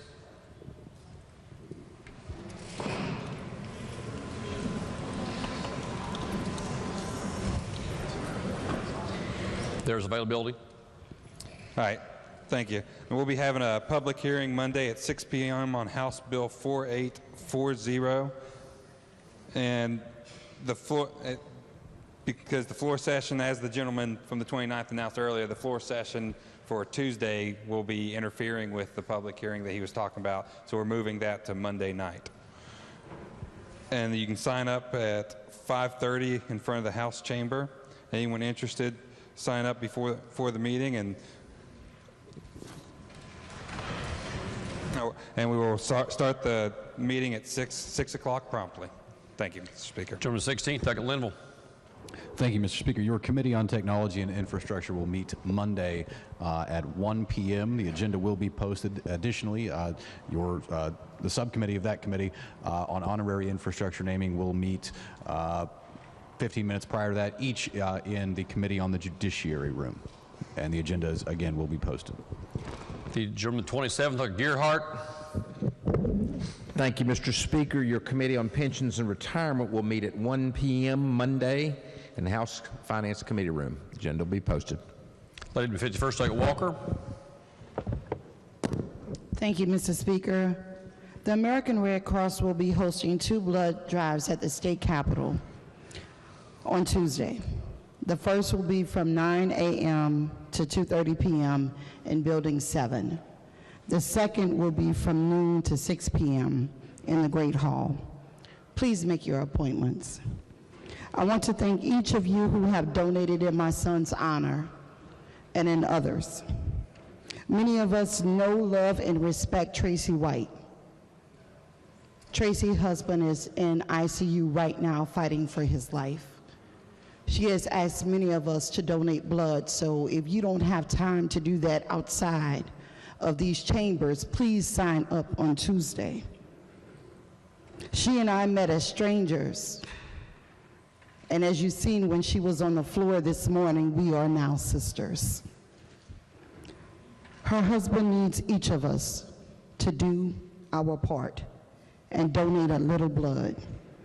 We have a great need in West Virginia, so please call 1-800-RED-CROSS, 1-800-733-2767, and make your appointments. We are depending on each of you on Tuesday. Thank you, Mr. Speaker. Gentleman 36, Doug Barrick.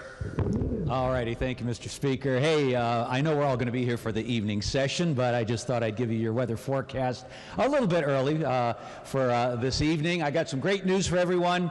When you're heading back home tonight, we're looking at maybe a sprinkle, maybe a flurry in the higher elevations. Some of the secondary roads might have some water ponding. Other than that, we're looking good. When you're coming back Sunday or Monday, we're looking fantastic. Dry weather to start off next week, so I hope you all drive safely and be safe on the roads this weekend. Thank you very much, Mr. Speaker. The question is on the motion that the House stand in recess until 5:30. Those in favor will please say aye. Those opposed will please say no. The ayes have it. The motion is adopted. We are in recess until 5:30.